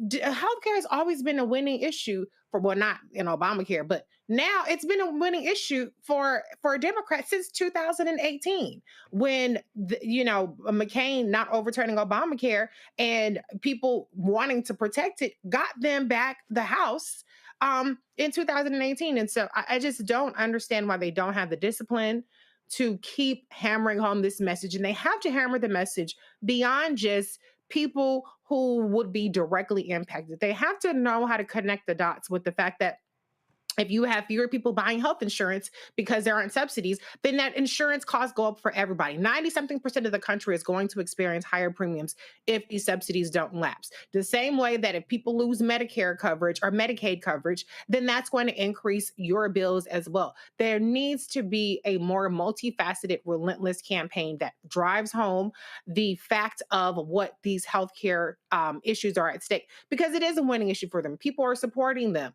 but they got to keep at it, because as the White House is doing everything to change the subject and put it back on Democrats as though they're the problem. What we keep saying repeatedly, Nola, is you gotta fight. You can't back down from fight. Not at all. I mean, it's bully 101. The first thing you do to disarm a bully is to disarm a bully. You don't give in to what their demand is. You don't give the bully your lunch money. You kick them in the shin, or you step on their toe, or other places. There are a lot of places that you can, kick a bully, and that's not what's happening. We don't see anyone, taking it straight to Donald Trump. Again, we have this problem of reaction. It's not a lot of strategy in a way that feels intentional. Some of it feels like it's being made up on the fly, because everything is so reaction based, because something is literally happening every 2 seconds. So you have to put that thing down and go handle this other thing, which is also intentional, right? But I agree with you. It's taken me a while to get to the point where I'm at. I was definitely willing to wait and see, to see what Trump's strategy was going to be. And we see what that strategy is. It's quick, fast, ask no one permission, just do it, right? And on the other side, the response has been reactive, but we need to see some heavy counterpunching. And right now, I can't necessarily put my finger on that person. And that's not to say that that Gavin Newsom, isn't strong. It's not to say that Hakeem Jeffries isn't strong, or AOC or Jasmine Crockett. I'm not saying that, but like, we are on the defense, but we're not on the offense. We are not counterpunching. Well, and then, of course, you got folk like John Fetterman, who was sitting here doing a video with the Republican senator from Pennsylvania saying, we got to reopen the government. We got to reopen the government. And I'm sitting here going, do you not know what the fight is? I mean, I swear, I think Reese, Fetterman is even more of a disappointment than Sinema. Yeah. Well, I told people that Fetterman wasn't shit when he pulled that gun out on that jogger. He never apologized for it. He was like, well, his black ass shouldn't have been there. But yeah, he's like Joe Manchin in flip-flops and a big baggy ass ugly sweatshirt. Joe Manchin is getting top-rate healthcare at Walter Reed. He has several issues. I'm not an ableist. I'm not going to down him for the issues that he's experienced, but he's had a heart attack. He's had mental health issues. He is getting top-notch healthcare as a member of Congress. So for him to sit up there and undermine and undercut the Democratic case for making sure that 90% of the country does not experience an increase in their premiums and that millions of people don't lose their health care coverage, not in 2026, 2027, when the big beautiful bill comes up, but right now. Fuck him. You don't give a damn because you have health insurance. When your ass gotta go, and with your salary, you make more than what a person who has $80,000 of salary is going to pay $25,000 more dollars in insurance premiums as a result of the Republicans. Until you have to go take your big ass on the insurance marketplace and buy full price healthcare insurance at 2026 prices, then you should shut the hell up. Greg, any thoughts on Fetterman? Yeah, Fetterman is terrible visually. I mean, he's terrible on the visuals. He's an avatar for the type of feckless, shameless political posturing as a Kristen Sinema or a Joe Manchin, for sure. And we don't know about his health. We know what Adam Jeltonson leaked to New York Magazine back in the spring in that long article on John Fetterman, where they basically said that, yeah, he should probably be somewhere trying to convalesce and get his health together, because clearly he's not the same guy who ran for office out of Western Pennsylvania when he got that Senate seat. But he's not alone. Day before yesterday, 13 Democrats voted in the Senate. The vote was 66-32 to confirm another fool to the federal bench, to the Northern District of Alabama, the federal courts, Harold Moody III. And that number included not just Fetterman, but Chris Coons and Dick Durbin and Maggie Hassan and Martin Heinrich, Tim Kaine, Mark Kelly, A.B. Klobuchar, Jack Reed, Adam Schiff, Jeannie Shaheen, Peter Welch, and Sheldon Whitehouse. There's still this sense, as we're talking about tonight, that these people think they can make peace with them. This guy, who they just put on the federal bench, was one of those people who refused during his Senate hearings to agree that the 2020 election wasn't stolen. This is the only piece of business that has made it through the Senate since the shutdown. And 13 Democrats, not just John Fetterman, crossed the aisle and put this white nationalist supporting clown on the federal bench. I'm saying all as a prelude to this. They're not going to fight. The best barometer that progress is being made against these open fascists isn't some type of fealty to the Democratic Party, but the fact that Chuck Schumer and Hakeem Jeffries, I'm thinking about his brother Hassan, professor at Ohio State, my friend Hassan.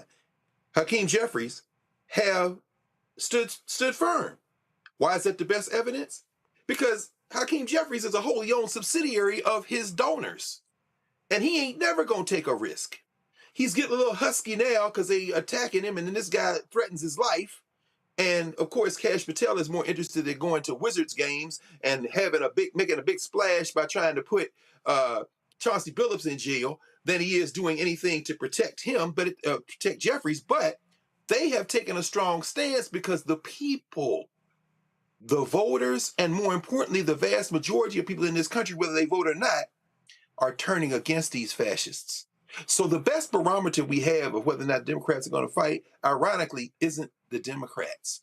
It's the people who are now beginning to build in numbers. This is what the No Kings thing gives us hope for. It isn't just about organizing. It's about shows of numbers and shows of strength.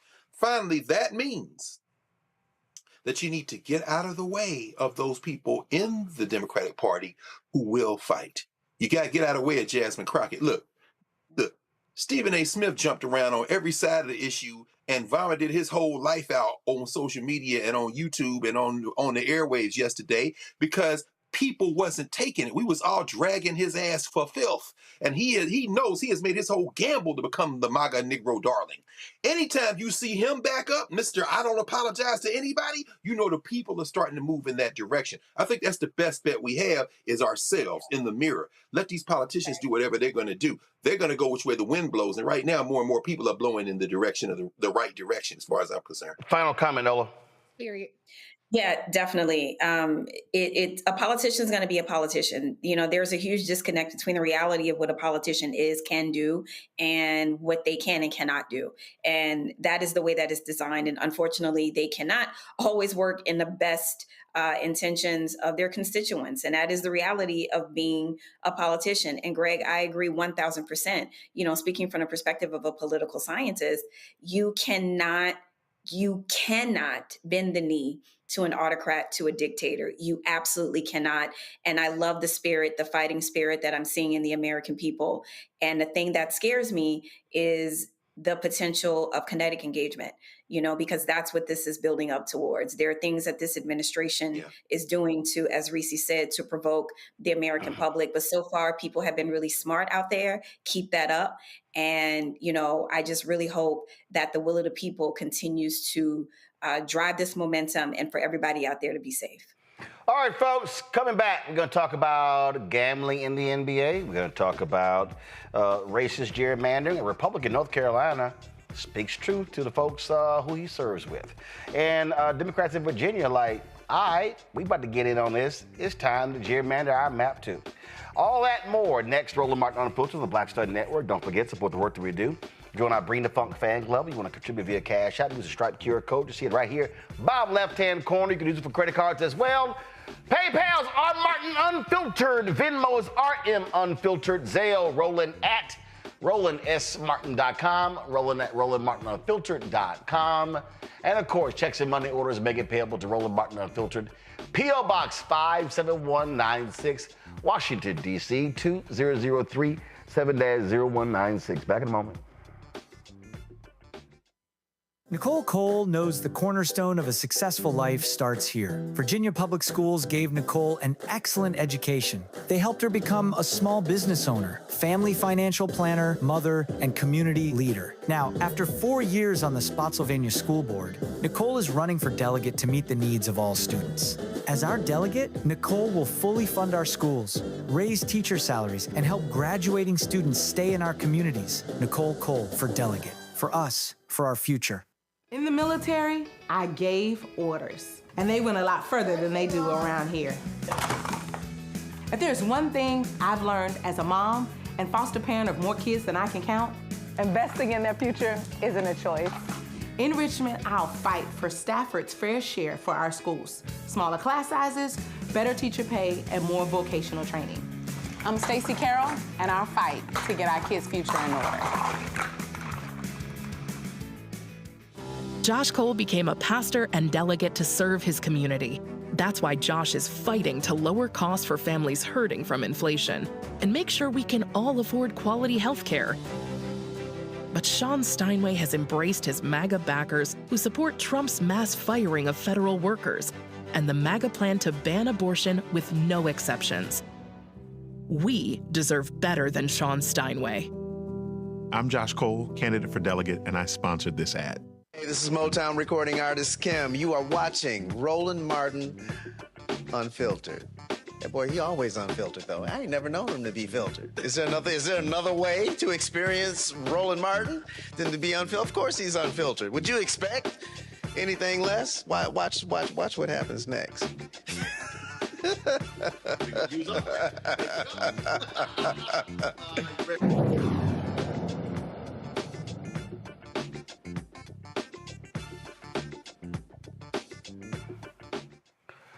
Well, Republicans in North Carolina say we're going to suck up to Donald Trump by gerrymandering our maps. And of course, that didn't sit well to some Democrats there in North Carolina. One of them spoke out on the floor. The Republicans got so mad, they just struck his comments from the record.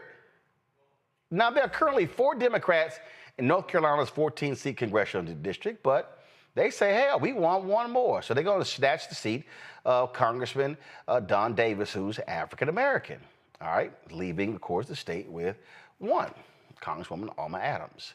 Well, North Carolina State Senator Michael Garrett delivered an 18-minute speech opposing the Republican bill. And again, they were so mad, they said, strike his speech from the record. Here's some of it. Democracy dies when we politicians rig the game, when we draw lines to choose our voters instead of letting our voters choose us, when we admit, and let's be honest, that's exactly what's happening here today, when we admit that we can't win in fair competition. So we'll just change the rules. When we're so afraid of the people's judgment, we rig the system to avoid it. That's not democracy, folks. That's tyranny with a prettier name. That's authoritarianism in a suit and tie. And that's everything these soldiers, marchers, and freedom fighters died to prevent. My colleagues on the other side of the aisle talk about protecting the president's agenda. Let me ask you something. Since when did America exist to support the president's agenda? I thought government was supposed to serve the people. I thought elected officials were supposed to represent their constituents, not take orders from Washington on how to rig maps. I thought we fought a revolution specifically to establish that no one, not a king, not a president, not anyone, is above the will of the people. The president said he's entitled to more seats. Entitled? That word should chill every American to the bone. No elected official is entitled to anything,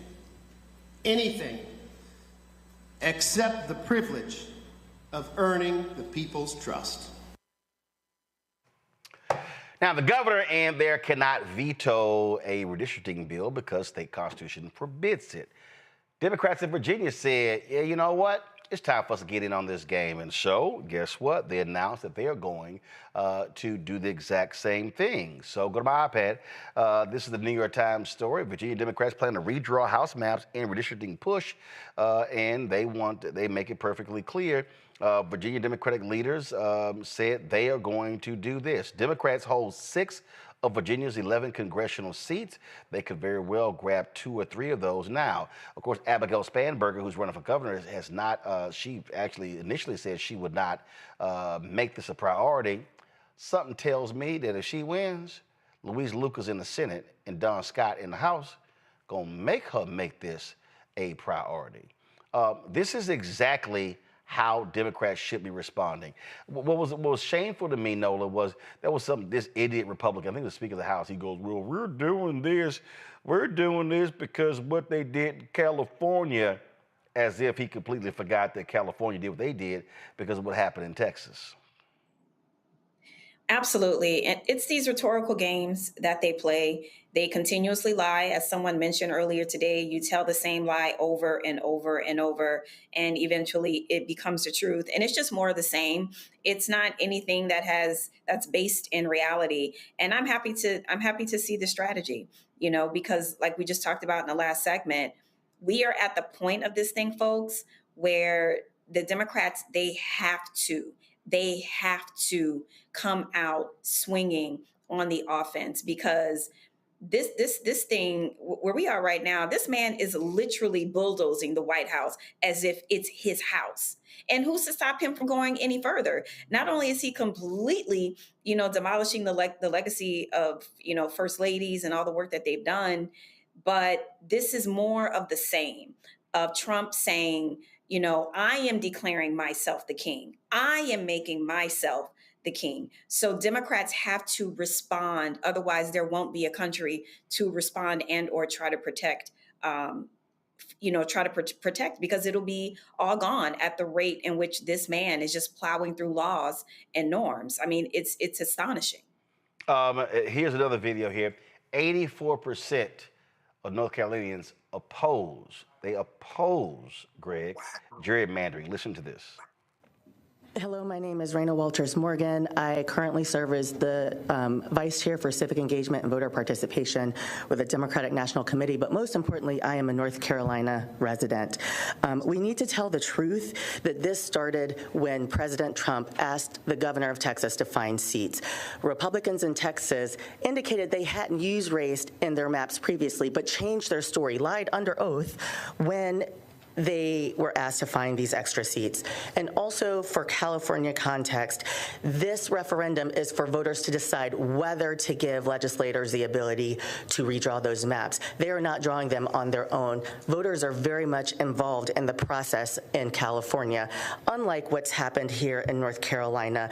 This map in North Carolina puts Washington, D.C. over the people of North Carolina. There was a study recently that found, a survey recently that found that 84% of North Carolinians do not think it's acceptable for politicians to draw districts to give their party more power. We need to do more to protect the voters of North Carolina. Thank you. But when you have the power, they're going to use it. And again, you have to fight power with power, Greg. That's true, Roland. You know, and this is to the young people, because, you know, your audience includes intergenerational. So many people watch and rewatch and share. To you young people who don't have civics in high school like we did, and this is to anybody who really hadn't sat and studied this, the remarks that we heard there from Michael Garrett, very powerful because it was a lesson in civics. I have no faith at all in the American experiment. You know, I'm a descendant of those who were human trafficked. I think it's absurd for any African to look at this as some kind of reliable system. That being said, I have absolute faith in the possibilities of humanity and the human spirit. I just don't wed it to any particular state formation, any particular government, any particular society. But when you hear people talk that way, when you hear someone say, since when did America exist to protect the president's agenda? I would answer him and said, it always existed to protect the president's agenda when it aligned with white supremacy, sir. But theoretically, when you push back in that form, you're inviting us to get off the bench and into the fray, getting off our asses and get into the fight. And on that front, he is absolutely correct. When you follow that with the statistic that you just quoted, which blew my mind when you said it, you know, more than 8 out of every 10 person poll said they're against it. What you're seeing is a frightened, dying white nationalist minority in this country, which reveals the fact that white nationalists have always been in the minority in this criminal enterprise. Now all that leaves is the question of what are the rest of us going to do about it, as your friend and brother and now our ancestor Joe Madison would say. I think it comes down to this gerrymander issue that the Supreme Court, in its feckless attempt to enshrine white supremacy over the arc of the last 20 years by declaring that political gerrymandering is okay and racial gerrymandering isn't, but that racial gerrymandering is colorblind and it can be white people saying that you're diminishing our voting strength as well. I think that the evisceration of the Voting Rights Act and the attempt to shore up this dying white nationalist minority is now on the verge of backfiring, because when California has done what it's done, when you hear, as you say, Davis and Lucas in Virginia saying we're going to do this, and apparently they're going to call a meeting on Monday, and I'm sure you will have talked by then to Don Scott. I mean, not Davis and Lucas, but Lucas and Scott.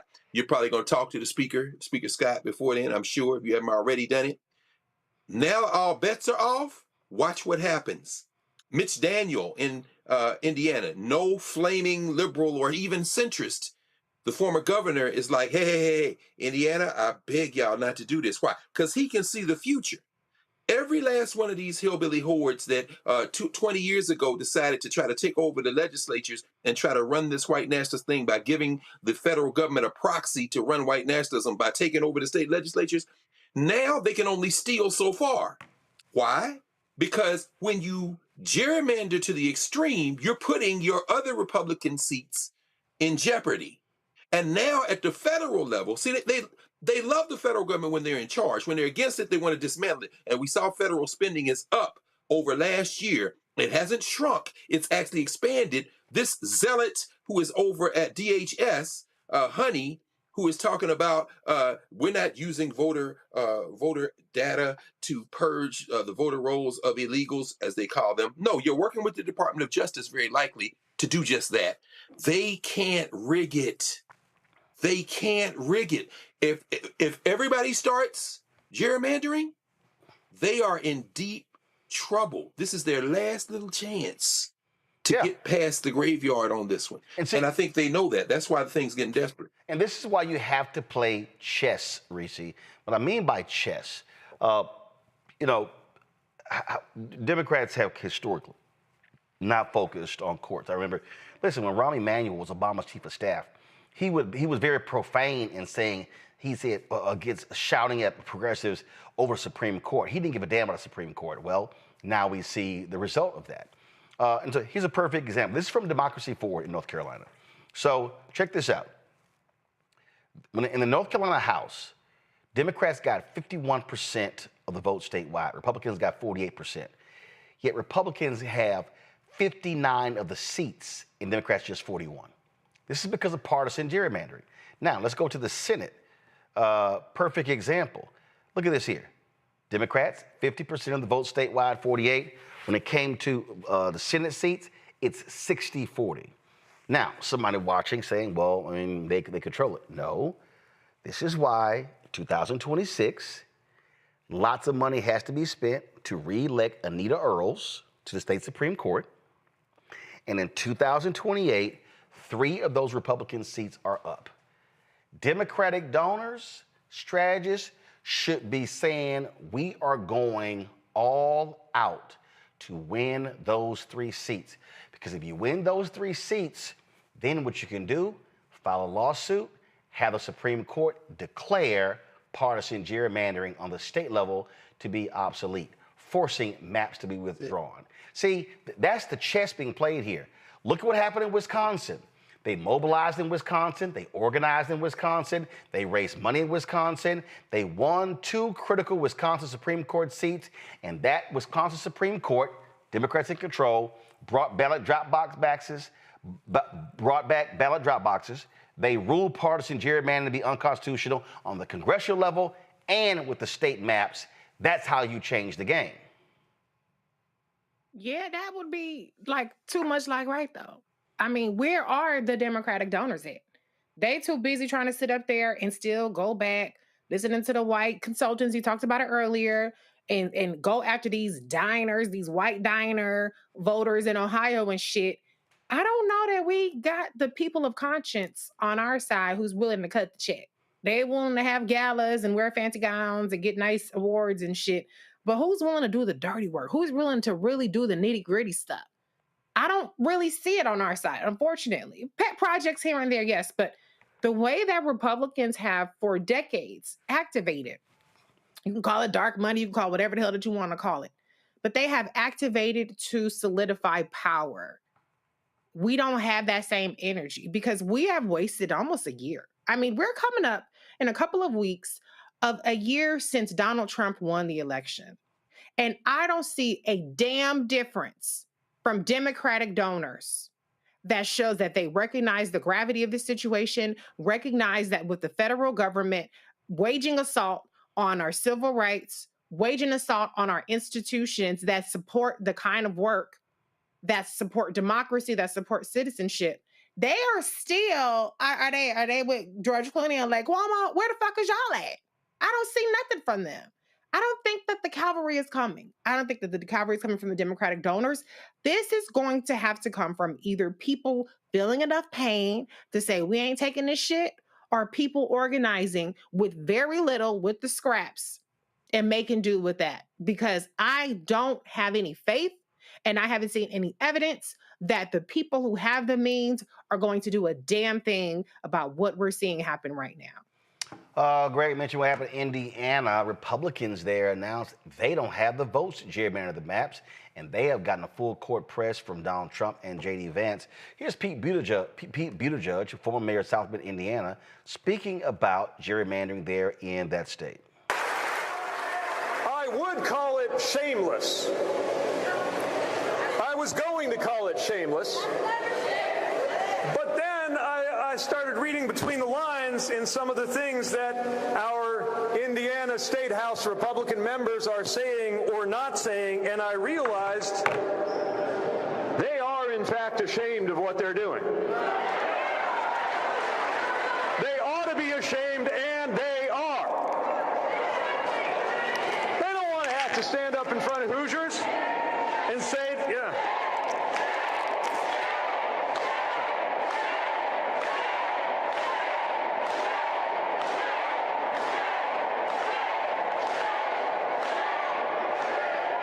They don't want to have to stand up in front of the people of Indiana and explain why, of all of the things they could do with the power that they have gained by being in these offices, that this is what they did. They don't want to answer for being controlled by Washington like this. And so they're hesitating.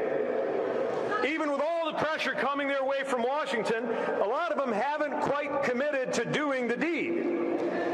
And that's where we come in.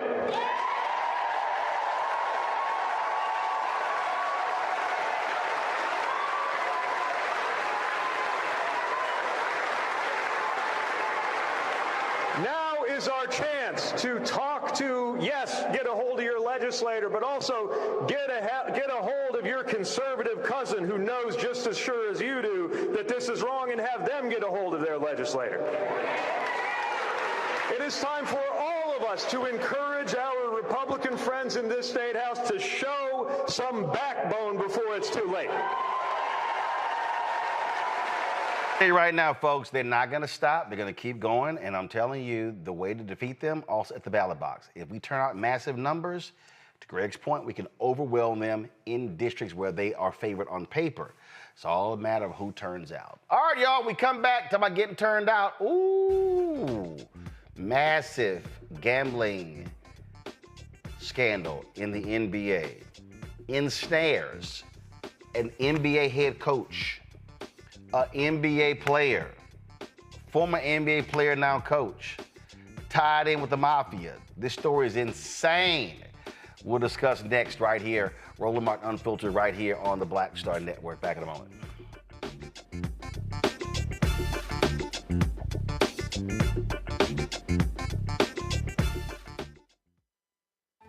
As a pastor, I hear a lot about trips to the doctor, bills piling up, jobs being lost.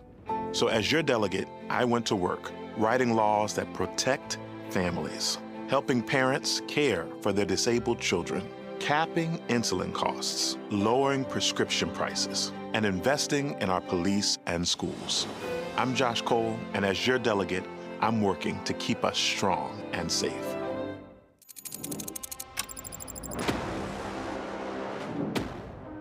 Afrotech, it's a lot of beauty, a lot of brilliance, a lot of intellect, a lot of innovation. Companies that are most diverse are more profitable. We're getting culture, we're getting community, we're getting the best of the best. And not only are we here to greet each other, but we're here to network and to elevate each other. Everybody from all the major tech companies here, and that means that now everybody's in the same domain.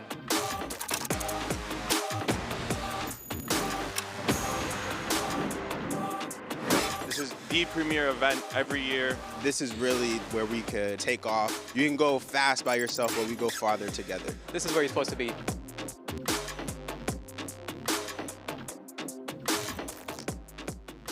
I'm Russell L. Honoré, Lieutenant General, United States Army, retired, and you're watching Roland Martin Unfiltered.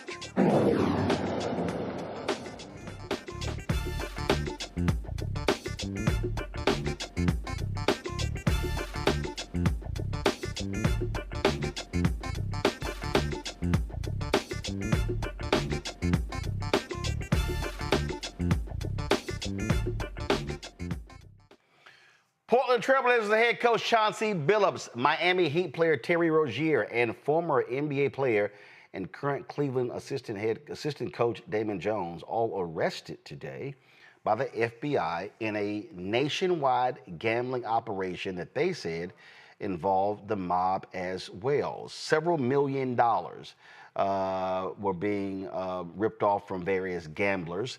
And this has been, just an unbelievable situation. Rozier was arrested Thursday at a hotel in Orlando, Florida. Billups was arrested in Oregon. According to the indictment, the defendants, quote, had access to private information known by NBA players or NBA coaches that would have affected the outcome of games. This was the announcement today in New York City. Today, we are here in New York to announce a historic arrest across a wide-sweeping criminal enterprise that envelops both the NBA and La Casa Nostra. FBI Director Kash Patel said on Thursday that more than 30 people have been arrested in a major illegal gambling investigation that stretched across the country. Among those charged are Chauncey Billups, an NBA Hall of Famer and head coach of the Portland Trailblazers. And All right, let's check this out. Now, Billups was not charged in this indictment, but he was called a co-conspirator, passing on information to gamblers that the Trailblazers were tanking games in order to get a high draft pick, and so people would then bet based upon those games. Billups and Rozier have been indicted on wire fraud conspiracy and money laundering conspiracy charges. What makes it even crazier, Billups was arrested as being part of an underground poker games that were backed by mafia families where they actually had x-rays on the table. This is an absolutely unbelievable story. Billups, as well as Rozier, have been suspended, placed on leave by the NBA as a result of this. You're talking about point shaving, sharing of information left and right. Just absolutely unbelievable. This has rocked the, look, the NBA got off to a fantastic start of the season, Greg. Opening night, the Oklahoma City Thunder playing my Houston Rockets. Game goes to double overtime. It's on NBC. Folks are all excited. Then all of a sudden this here. Now here's what's also crazy in this story, Greg. So the NBA has been working with a lot of these betting these betting folks. So when they see these weird bets, so how this thing has changed now and how they've been able to buzz is how stupid some of these players are. So the way they're now betting is they're betting on, particular player, how many points will he score, how many rebounds, how much time will he play. All of a sudden they're watching the game and seeing, so-and-so checking out of the game. And they start seeing a lot of these bets, not just one bet being placed on this, but a number of bets. So all of a sudden that sparks them to say, hey, something is a foul here. Michael Porter, previously, brother Michael Porter, suspended, first of all, kicked out of the NBA, banned for life because he pled guilty to point shaving as well. So all these things are going on while the NBA, NFL, other leagues are actually having bettors as sponsors, as advertisers. That's exactly right. At 60 years old, a lifelong baseball fan who played the game in high school, who once dreamt of making Major League Baseball, as someone who doesn't watch the National Football League because of what happened to Colin Kaepernick, and through that, all of us, and who has at least enough for self-respect. I don't condemn people who do what. I would say that there's nothing new in this. Gambling and betting and American sports goes back to when they had us on the plantation beating each other up in the sport of boxing and placing bets. So there's nothing new here. I mentioned baseball because I think about Pete Rose, wherever he is at this moment, who isn't in the Baseball Hall of Fame because they sprayed this perfume all over Major League Baseball, calling themselves having some integrity of the game motive, and kept him out of the Hall of Fame. Meanwhile, people betting on this stuff all the time. Chauncey Billups, the idea that he's at a poker game and because he's there and a couple other people, the high rollers come in and then they scam them and then you get a piece of the cut, that's terrible.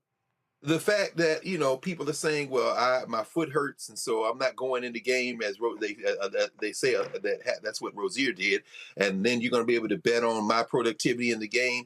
Well, that would be a lot more concerning to me if, as you say, you didn't have an ad on every 30 seconds betting on how many beads of sweat will fall off the nose of LeBron James between quarter one and quarter two. You're betting on everything.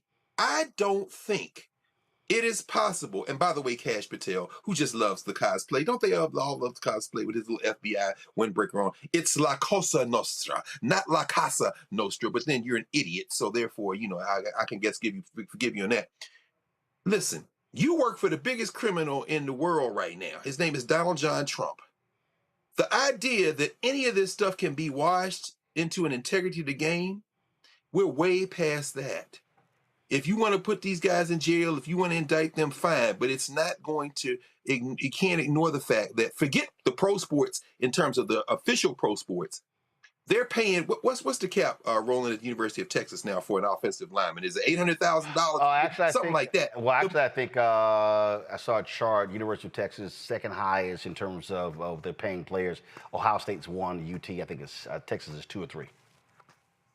Roland, I guess I just end with the question for you, brother, and for all of us. How in the hell are you going to start talking about policing gambling in sports when you're talking about that kind of money in quote-unquote amateur sports? I mean, I don't know where this ends. Well, first of all, I've never called it amateur sports. I just called it minor league sports because it was always professional. And I mean, what's so crazy here is Reese, you're Chauncey Billups, and this is him leaving the courthouse in Oregon.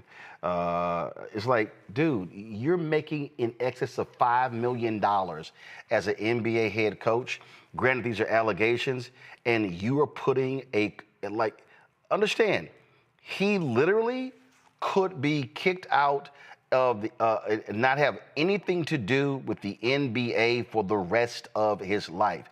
You're talking about forget, because before he was a broadcaster. You ain't broadcasting, you ain't coaching, you ain't signing, you ain't showing up at any arena, and so this is serious here. And it was this investigation also did not start in the last 6 months. This has been going on for several years. Yeah, I mean, if the alleged conduct is true, it's indefensible, it's irresponsible, it's reckless, and it's unnecessary. I mean, how much money people have to have? You got to cheat on top of being rich, on top of having fame, on top of having a job, a steady income. There are people going to work right now, TSA, air traffic controllers, military people, veteran, that ain't getting a check. And they ain't lying, cheating, and stealing. So I will never be one to defend this kind of behavior. But what I will say is, while y'all investigating gambling and all this other kind of shit, investigate the stock market, investigate all the motherfuckers who made money because Donald Trump said, today is a good day to buy the stock market because he was timing his tariff announcement. Oh, absolutely. Absolutely. Very, very strategically. Let's investigate that too. Let's investigate all this crypto that Donald Trump is involved in. Right. These little Bitcoins and meme coins and all that shit. Let's investigate that too.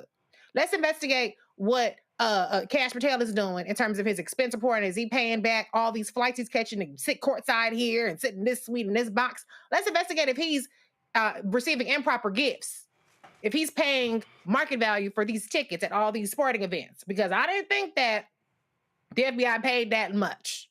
So let's make sure that you investigating everybody and every kind of gambling, every kind of speculation. Let's investigate everybody. But we know that in Donald Trump's America, you ain't getting no pass if you black. Make sure your paperwork is together. Make sure you ain't got nothing that they can get you on. Because they'll still lie and cheat and make up some shit. Tish James, Lisa Cook, I can name more. But to the extent that you don't have to give them something, don't give them to them. Don't make it easy on them. Well, check this out, Nola. This poker player named Matt Berkey, 2 years ago in a podcast, talked about this very thing that they were indicted for. Check this out. Okay. It is. There are a lot of stories about it. There's one that cropped up. This must have been like 5 years ago, 2019-ish, I think, 4 years ago, where there was this game. It started in LA and then it came to Vegas for a few days, and it was all built around Chauncey Billups. And I had heard about the game, and the person who told me about it was like, look, I know the game runners. I'm telling you 100% this game is on the up and up. And I was like, well, I know a lot of the people that are involved, and I'm telling you 100% that it is not on the up and up. Yeah. And, we kind of went back and forth, and I agreed that, like, I just wasn't going to go play it. But I had some friends who went and played it both in LA and in Vegas. And it obviously, like, was for sure confirmed to be cheated. Mm-hmm. Like, people who clearly didn't even understand the rules of No Limit Hold'em are just, like, jamming hundreds of big blinds in with, like, a gutty and then just drilling it. Yeah. Only the pros are losing. Like, how is it figured out? Like, it just... I can't remember if this was the game where... No. Over the loudspeaker? Yeah. No. Okay. That was Peart. Oh, okay. Well, it's still, I mean, it's not like Chauncey and Pierce don't know each other. You know? I mean, that right there, I mean, the guy was talking about how these games are rigged. And again, when you start talking about, when you hear phrases like NBA player, coaches, mafia in the same headline, that is not what the NBA wants to be talking about. Not at all, because Roland, to your point, everybody was excited that the NBA was back. Charles Barkley was in rare form. Is he on Ozempic? You know, like the conversation was like, oh, this is a bright spot. And now we wake up to this news. And the first thing I say to my mind is like, okay, I'm not black, I'm OJ. Okay. You know, status will not keep you safe in Trump's America. We knew that before then, but to Reese's point, it's even more salient now. We cannot, people that have profiles, people that are, you know, out there, you have to be careful about how you are moving. And this didn't just happen, it's been going on for a while. And, you know, I hate to say that Black people, you know, we have to be extra vigilant about how we move. But you know what? That's just the reality of the thing. Yes, we have to be extra vigilant about how we move because we have targets on our back. If you have any sort of profile, if you have any sort of influence in the Black community, you have a target on your back. And I'm even more angry because, you know what? I'm gonna just keep it real. Like, I grew up at the racetrack in New Orleans and I can't stand gambling. Like, as a child, I just remember people like betting on their rent and their mortgage. And I'm like, well, this doesn't make sense to me. What the hell were you doing now? What were you doing now? I grew up in New Orleans, y'all. That's a long, long story. I mean, like what? Your babysitter worked at the track? It's a long, long story. I mean, the horses were nice. At the track. Oh, man. I really was at the track as a child. And I'm looking at all these adults like, all y'all asses should be ashamed of yourselves and y'all should go home. So I'm not a fan of gambling anyway. And the way that they market it as if it's fun and it's like gaming and like waste your time and spend all your money doing this. And to see, I'm just so upset that Chauncey is involved in this, that he's wrapped up in it, because not only does this send a bad message, and, you know, not only does this send a bad message, but this gives them more excuses not to hire Black coaches. This will reverberate. You know what I'm saying? Nah, I mean, I don't know about that. I mean, listen, you had a point shaving. You had a point shaving thing before with a white referee. But the thing that this is the one that cracked me up right here, y'all. In Trump's America? They were discussing this on ESPN, and then all of a sudden, hold on, let me see if I can find it. Is this it? They would talk. First of all the major networks were covering the news conference live. ESPN didn't, but they were having a conversation. Hold on, did it go away? Give me 1 second. Let me see if it. Yeah, watch this here. Okay, so just roll the video. So they were having no audio down. They were having a conversation on ESPN. I want y'all to see this here. I want y'all look what's in the bottom right hand corner. It's the ESPN bet information. So then all of a sudden, somebody was like, you know what? That may not be wise. We might want to go ahead and take that Chiron down. So all of a sudden, it's there. Then, we might want to, let's go ahead and drop the lower third. There it went right there. I mean, so here, I mean, that tells you all you.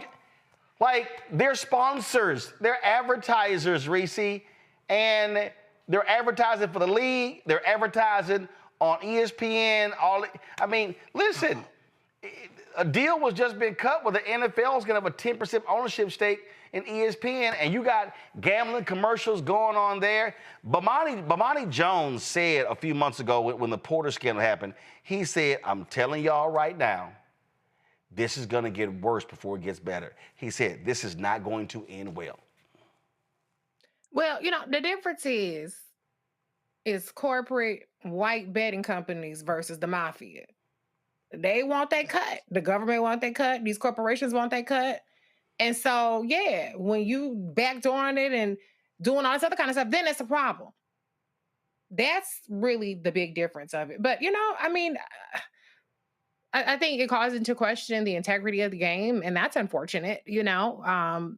But I just feel like when there's a backdoor way where people are getting paid under the table or behind closed doors, then that's the problem. It's the same reason why now we got legalized cannabis. You go to any place where cannabis is legal, and you can go there, you can get gummies, you can get drinks, you can get flour, you can get anything for the same shit that people was going to jail for decades. It's all about how can I get a cut of what you're doing? Not that it's necessarily wrong, but how can I get a cut of it? Y'all, it is it's going to happen again. Just go ahead and bank on it. It's going to happen again. All right. Tomorrow, I'll deal with the Trump administration, of course, running away from the civil rights lawsuits in New Jersey as well as Louisiana. Let me thank Reese. Let me thank Greg. Let me thank No Gumbo Nola. Appreciate that. Nola, like seriously, I mean, like, can you bring a cup by the office or something? Like, I mean, can you provide some? Can you provide some evidence that you know how to make gumbo? Are you buying all the ingredients? Because blue crab is quite expensive in DC nowadays. You got money? Oh, I see the 38 colors of lipstick you be wearing on Instagram. Come on now. Come on. Come on. You know you the queen. We're not about to go for the lipstick. You know doggone well. We're not about to do that. You got the VIP count at the lip bar. You want a $200 pot of gumbo. Even try it. First of all, a $200 pot of gumbo is not necessary. I make gumbo. Oh, okay. You're not used to being pampered. No. First, let's be real clear. Let's be real clear, okay? Because see, mom and dad were here, just other people. Mama made some gumbo. I'm just simply saying, it ain't got to be a $200 pot of gumbo. I mean, now if you try to make gumbo for like 20, 30 people, I don't even know you even own a pot that large. But you keep saying all this stuff. You keep saying it. I don't believe it. I don't believe it. Run me the ingredients. That's all you got to do. That's all you got to do. Run me the ingredients. Make it rain. Run me. Run me my filet. Run me my blue crab. Run me my Mexican shrimp. Needs to put in my pot. Run me my crab boil. Put no damn. We ain't put no. First of all, we ain't put no damn Mexican shrimp in a doggone gumbo. Oh, really? That's right. Okay. You can't use Louisiana shrimp. Oh, of course I can use Louisiana shrimp, but you're not used to a pampered pot of gumbo. No. First of all, I know. I'm used to gumbo, but you sitting here trying to be all bougie. You got the bougie gumbo. So no, that's what you got. You want a pot of gumbo? I simply said run me the inflation $200 so I can make the pot of gumbo. See, again, you got that bougie gumbo. See, I understand that Leah Chase gumbo, but it ain't got to be all bougie like yours. So I'm just saying. Anyway, we're not about to speak on Miss Leah Chase. May she rest in peace. We're not about to speak on the queen. We can.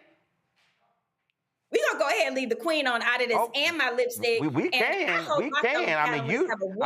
We can, because trust me, I know who on this panel who was her favorite.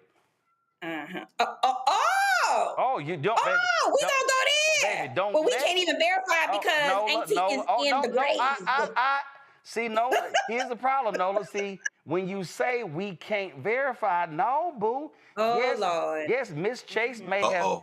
Miss Chase may have become an ancestor, but boo. I'm sorry, I don't have a video at the ready. We got video. You don't even. I mean, you don't even. It's your show. No. I'm just saying that when you said we can't verify. No, see, you forgot who you talking to. But this is one-sided. No. See, here's the deal. The beauty of video, it comes from the person themselves. Well, my tender personal moments shared with her, they're not on video. Okay, well, first of all, baby. So there we go. All I know is I just know I just know very few people who were allowed to just walk into her kitchen unannounced. Could you? I am very happy for you, Roland, that you have that privilege. You have many privileges in blackdom. Could you? Matter of fact, just let me just go for the people at home. Here we go. For the people at home, control room. Why don't y'all just go ahead and roll? This is for Nola. Roll this, please. Oh, Lord. Oh, God.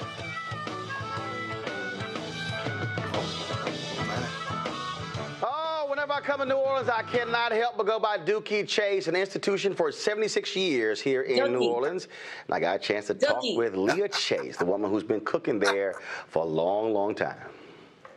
We in Dookie Chase. Where's the chef of the house? I know she cooking something, because every time I come here, I find her in the kitchen. Where's she at? Y'all know what I'm looking for. She ain't that tall, so. Let's see. How you doing? What's going on? How you doing? You all good? What's happening? Oh, not much. Where's the lady of the house? Oh, she's in her kitchen. Where's her kitchen? This way? Right. All right, y'all, we going to her kitchen.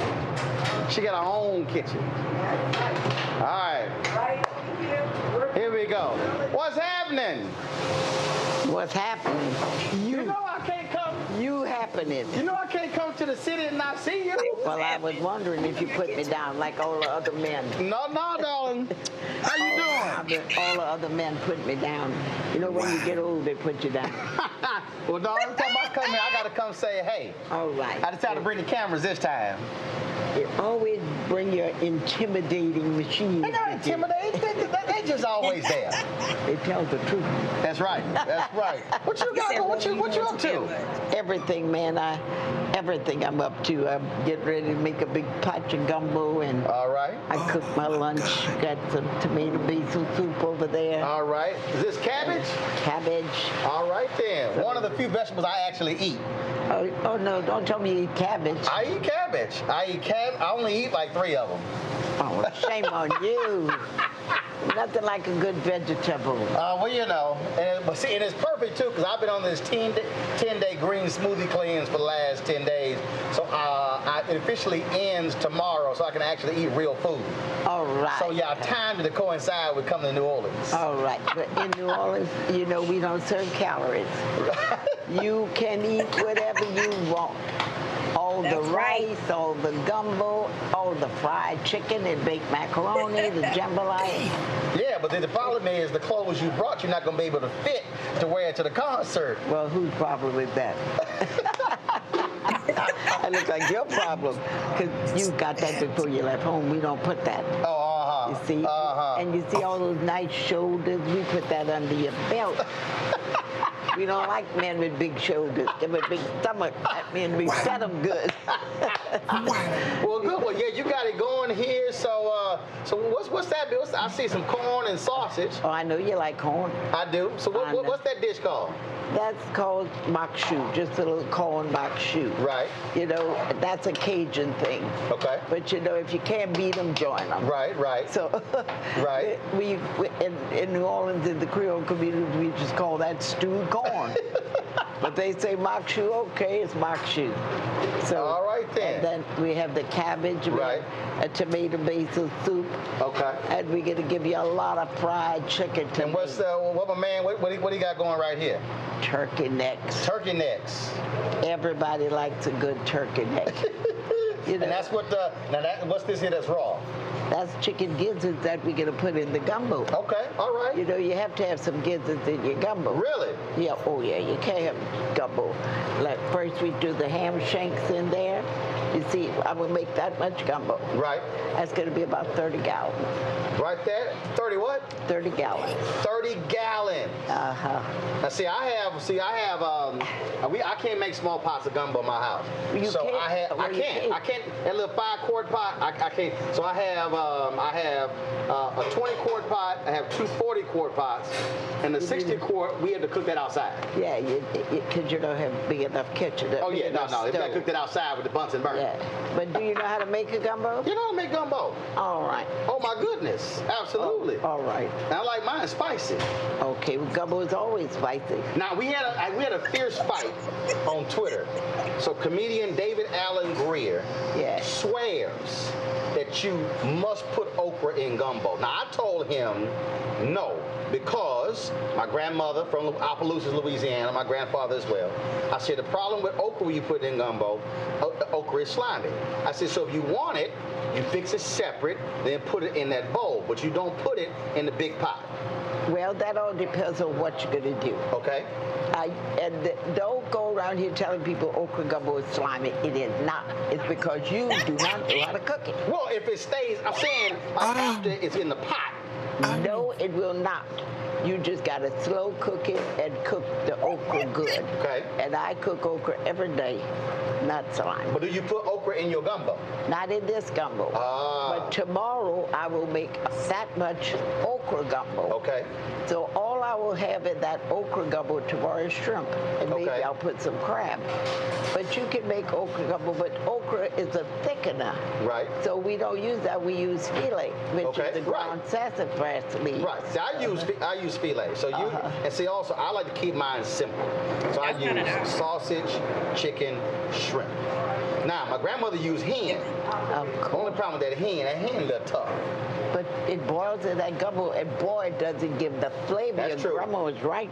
Now, what my dad does when he makes gumbo, and he taught me this, so some people like to have frozen shrimp because it's bigger and quicker. But what he does is he also gets the fresh shrimp. With the heads.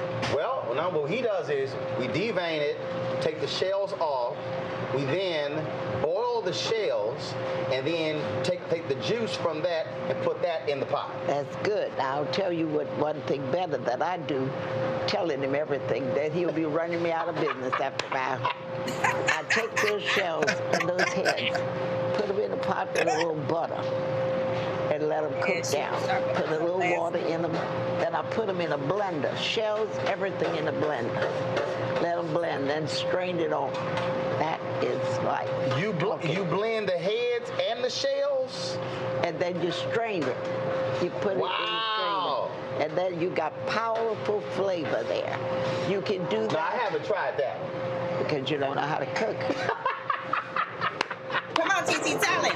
Your grandmother knows how to cook, but you don't know how to cook. My grandmother, God rest her soul, she actually could burn in the kitchen. But my grandfather too. Yeah. Oh, really? Oh, yeah. Well, in my neck of the woods, men didn't cook. Oh, no. All the men cook in my family. We don't want women in our kitchen. Oh, no? No. My mom taught my dad how to make gumbo and dirty rice. She can't even touch him now. She doesn't even. She doesn't even. If my mama cooked now, that's a miracle. My dad does all the cooking. Isn't that wonderful? That's right. I think that's a nice thing to men to do, but in my day, men were not allowed in the kitchen. Oh, no. Go out there, plow the field, dig the ground, do whatever you got to do. My grandmother had a catering business, so my dad cooked. My brother now runs our family catering business. He's an executive chef in Houston. So good. I used to cook more, but I'm too busy now. So that way, when I go home, in Houston, they do all the cooking. Nothing in Houston but oxtails. No.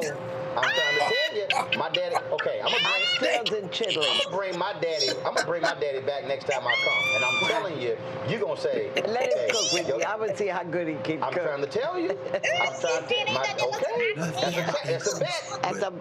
a bet. Weekdays on TV One. I will never lie to you. Oh my. All right, y'all. So we had a. She got you, man. We had a sit-down conversation. We had a lot more. We had together. So y'all remember when she passed away in June 2019? We did a 2.5. We did a 2.5-hour tribute. Y'all can go to our YouTube channel.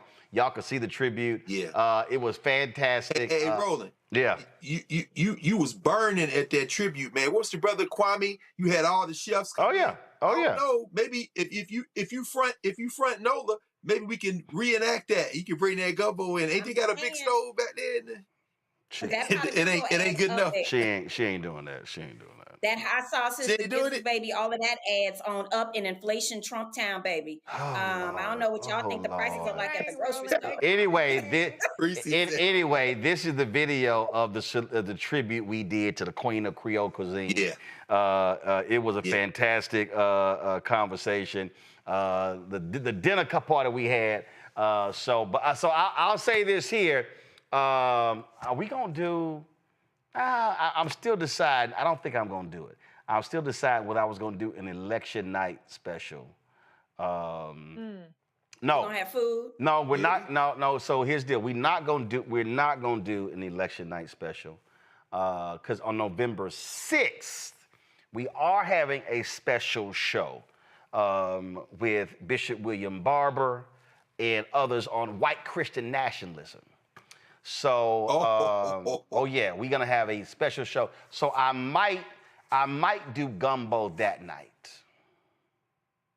I don't know, because last time we had cupcakes. I might. No, first of all, you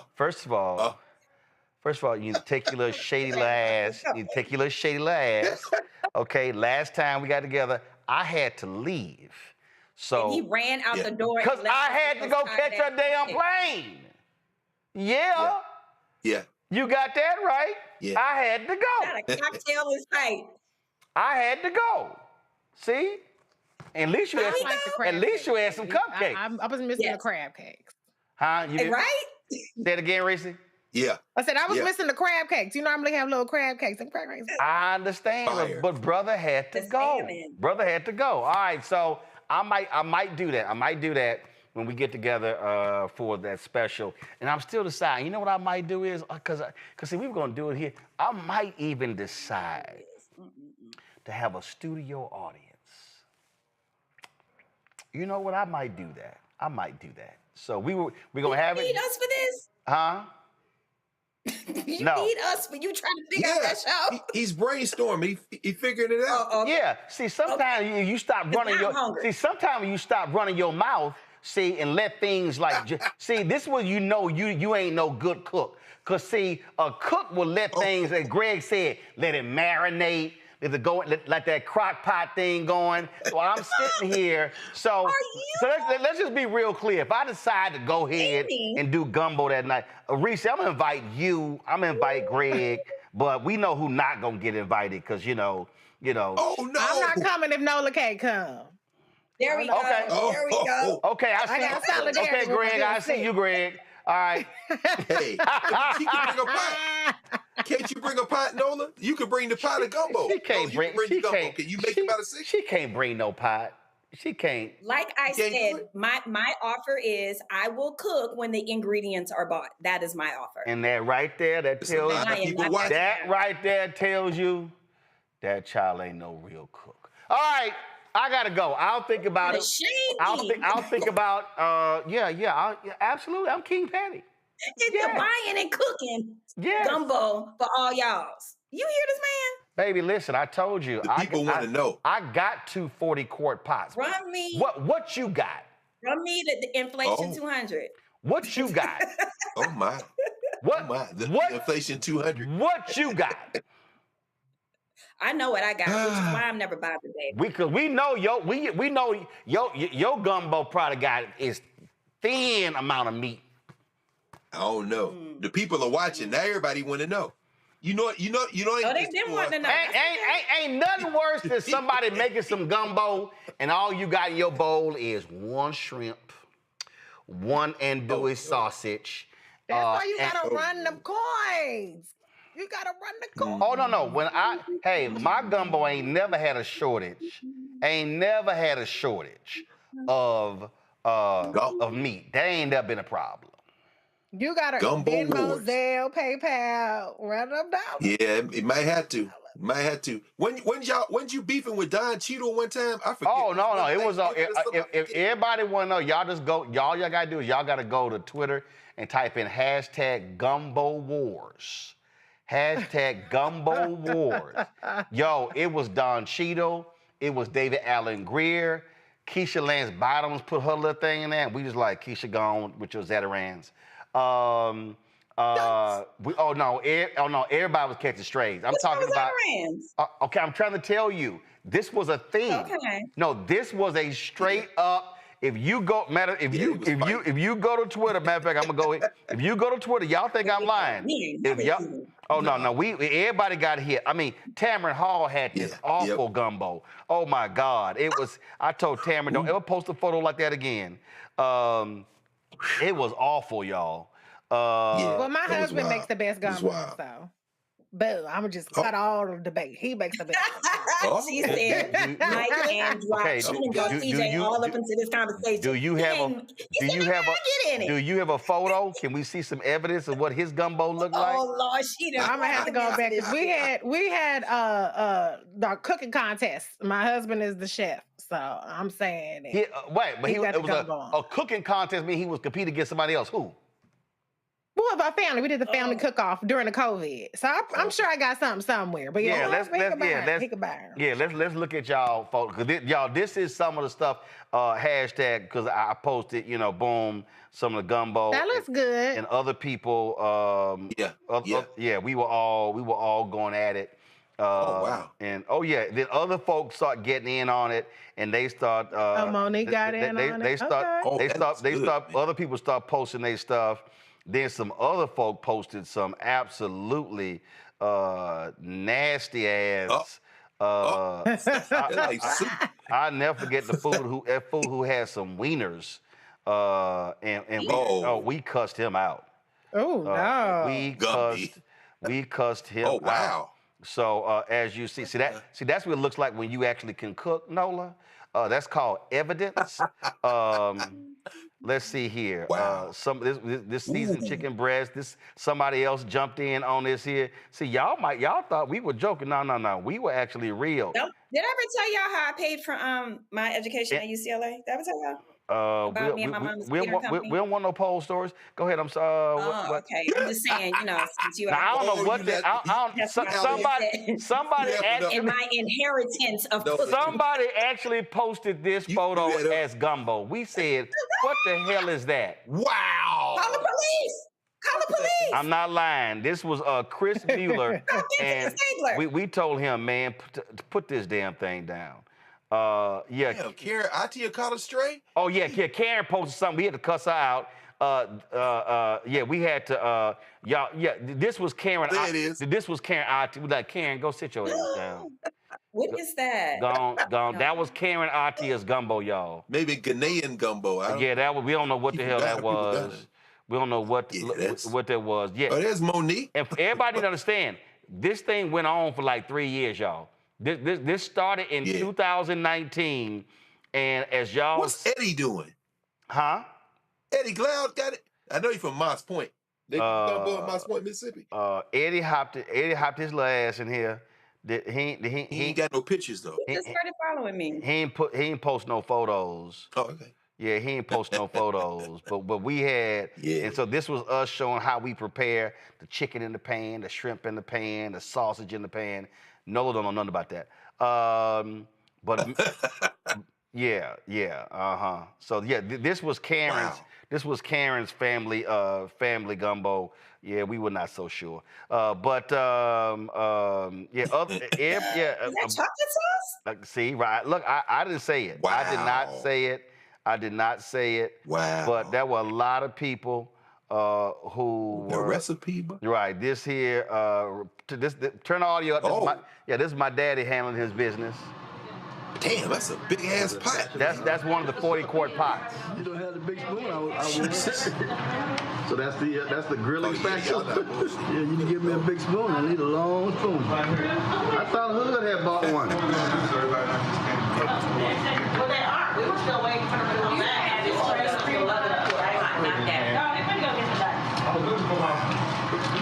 So that's a 40-quart. That's a 40-quart right there, baby. That's how we do it, Nola. What you got? What you got, Nola? From New Orleans. I ain't talking about it. I'm going to be about it. Come on, Nola from Nola. What you got? No, I'm sorry. I was just missing my mom in that moment because we always cook together. So I understand. But that's the love. But I still want to see something. I want to see some photos, some videos, something. That's beautiful. That's beautiful. Okay. Boy, this show is black as hell. I can smell that. It really is. Can we go now? Damn. And Greg, here's what's crazy, Greg. That photo I posted, that video of my dad, that was December 24th. Hell, we did another one 7 days later. Oh Lord! Wow. Wait a minute. Where did y'all? What? I told y'all I had gumbo before I had breast milk. Wow. Okay, that's the blackest statement today. All right. That's the blackest. Man said he had that tells you gumbo before breast milk. So I just none of that. Sharon Malone, Eric Holder's wife. She was like, oh no, she thought what she do. We've been arguing about gumbo, but she only do gumbo, when it's cold. I was like, girl, please. Hell, look at me, 105. Me and my sister told you the same damn thing. You out your that's why you ain't real. Cause see, real gumbo people. I wish you stop questioning my authenticity. I damn sure did. Cause guess what? It can be 98 degrees outside and we gonna have some gumbo. You know why? Cause we are too legit to Because in quit. New Orleans, we actually have a menu. That's black. Nah. Another conversation. Nah, we are too legit. That's how you know black people. We are too legit to quit. All y'all little weak ass. Oh no, I can't have no gumbo unless it's cold. Nah, damn that. Damn that. In the heat. Nah, my granddaddy would real drink gumbo. Black coffee in the middle of the summer. That's we'll right. Take a non-New Orleans person. Boom. We gon' hit that sucker at any time. We gonna sit here. Hey, I don't care. 100 degrees outside. You know what? Just go to my iPad. Turn the audio up. Yeah. That's right. Too legit to quit. That's us. That's us. Feel good. You're fake, Nola. You ain't legit, Nola. All right, we gotta go. We have been black enough for today. We have been black. We have been. I think that's been settled. The show has been black enough for today. We've been black enough for today. No, let's go a little blacker. Turn the music up. Oh Lord. Because you don't want a hustle for my muscle, and you look weak, so yeah, I'm going for all that I can get. Kicking it at the top because I'm too legit to quit saying. Too legit to quit. Too legit. All right, Reese, Greg. Too legit. No, I appreciate it. Thanks so much. We got to bounce, y'all. We got to go. If y'all want to support the show, I told y'all this is the blackest show, this is the realest show. You don't get this on no CNN, MSNBC, Fox, ABC, NBC, CBS, because they all are unseasoned gumbo. That is not us. All right, y'all, support the show, support the network. If you want to contribute via Cash App, use the Stripe QR code. You see it right here, bottom left-hand corner. That's for credit cards as well. PayPal is R Martin Unfiltered. Venmo's RM Unfiltered. Zelle, Roland@RolandSMartin.com. Roland@RolandMartinUnfiltered.com. Checks and money order. Make it payable to P.O. Box 57196, Washington, D.C. 2003, 7-0196.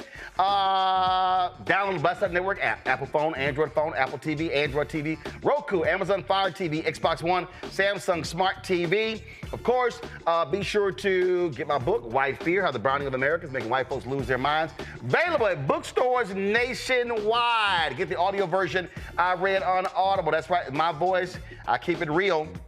Also, get out Black Star Network, Roland Martin Unfiltered swag, T-shirts, mugs, hats, Walmarts, all that good, wall art, all that good stuff. Go to shopblackstarnetwork.com. Shopblackstarnetwork.com. All these products to my left, all these black-owned products you see right here, chips, toilet paper, gym wrap, facial stuff, relishes, sauces. Man, we got it. You all on the website, shopblackstarnetwork.com. And of course, be sure to download the app Fanbase. Get the app. And if you want to invest, go to startengine.com/fanbase. Startengine.com/fanbase. Y'all, that's it. Oh, I was going to work the other day. I went ahead, I found it. My Wilberforce University shirt. Shout out to Wilberforce University. President Van Newkirk Sr. Shout out. I enjoyed giving the commencement speech. Can't wait to be back. I wore Central State the other day. And so, y'all let me know on social media who y'all want me to rock tomorrow. I had Savannah State on yesterday. So, who's going to be North Carolina Central, Claflin, Morehouse, Edward Waters, Arkansas Pine Bluff, and you know what? Texas Southern University still, you know who ain't sent me no gear? TSU in Prairie View. Okay, how the the hometown schools and the home state schools ain't sent no gear? Okay, I don't understand. TSU Prairie View. Man, y'all, you know what? I'm gonna have to send a text message right now to the chair of the board of directors at TSU. Y'all gotta send a brother some gear. I'm simply saying. Everybody, look at TSU. Y'all across the street from Jack Yates High School. I'm just saying. All right, y'all, that's it. I gotta go. I'll see y'all tomorrow right here, Roland Martin Unfiltered on the Black Star Network.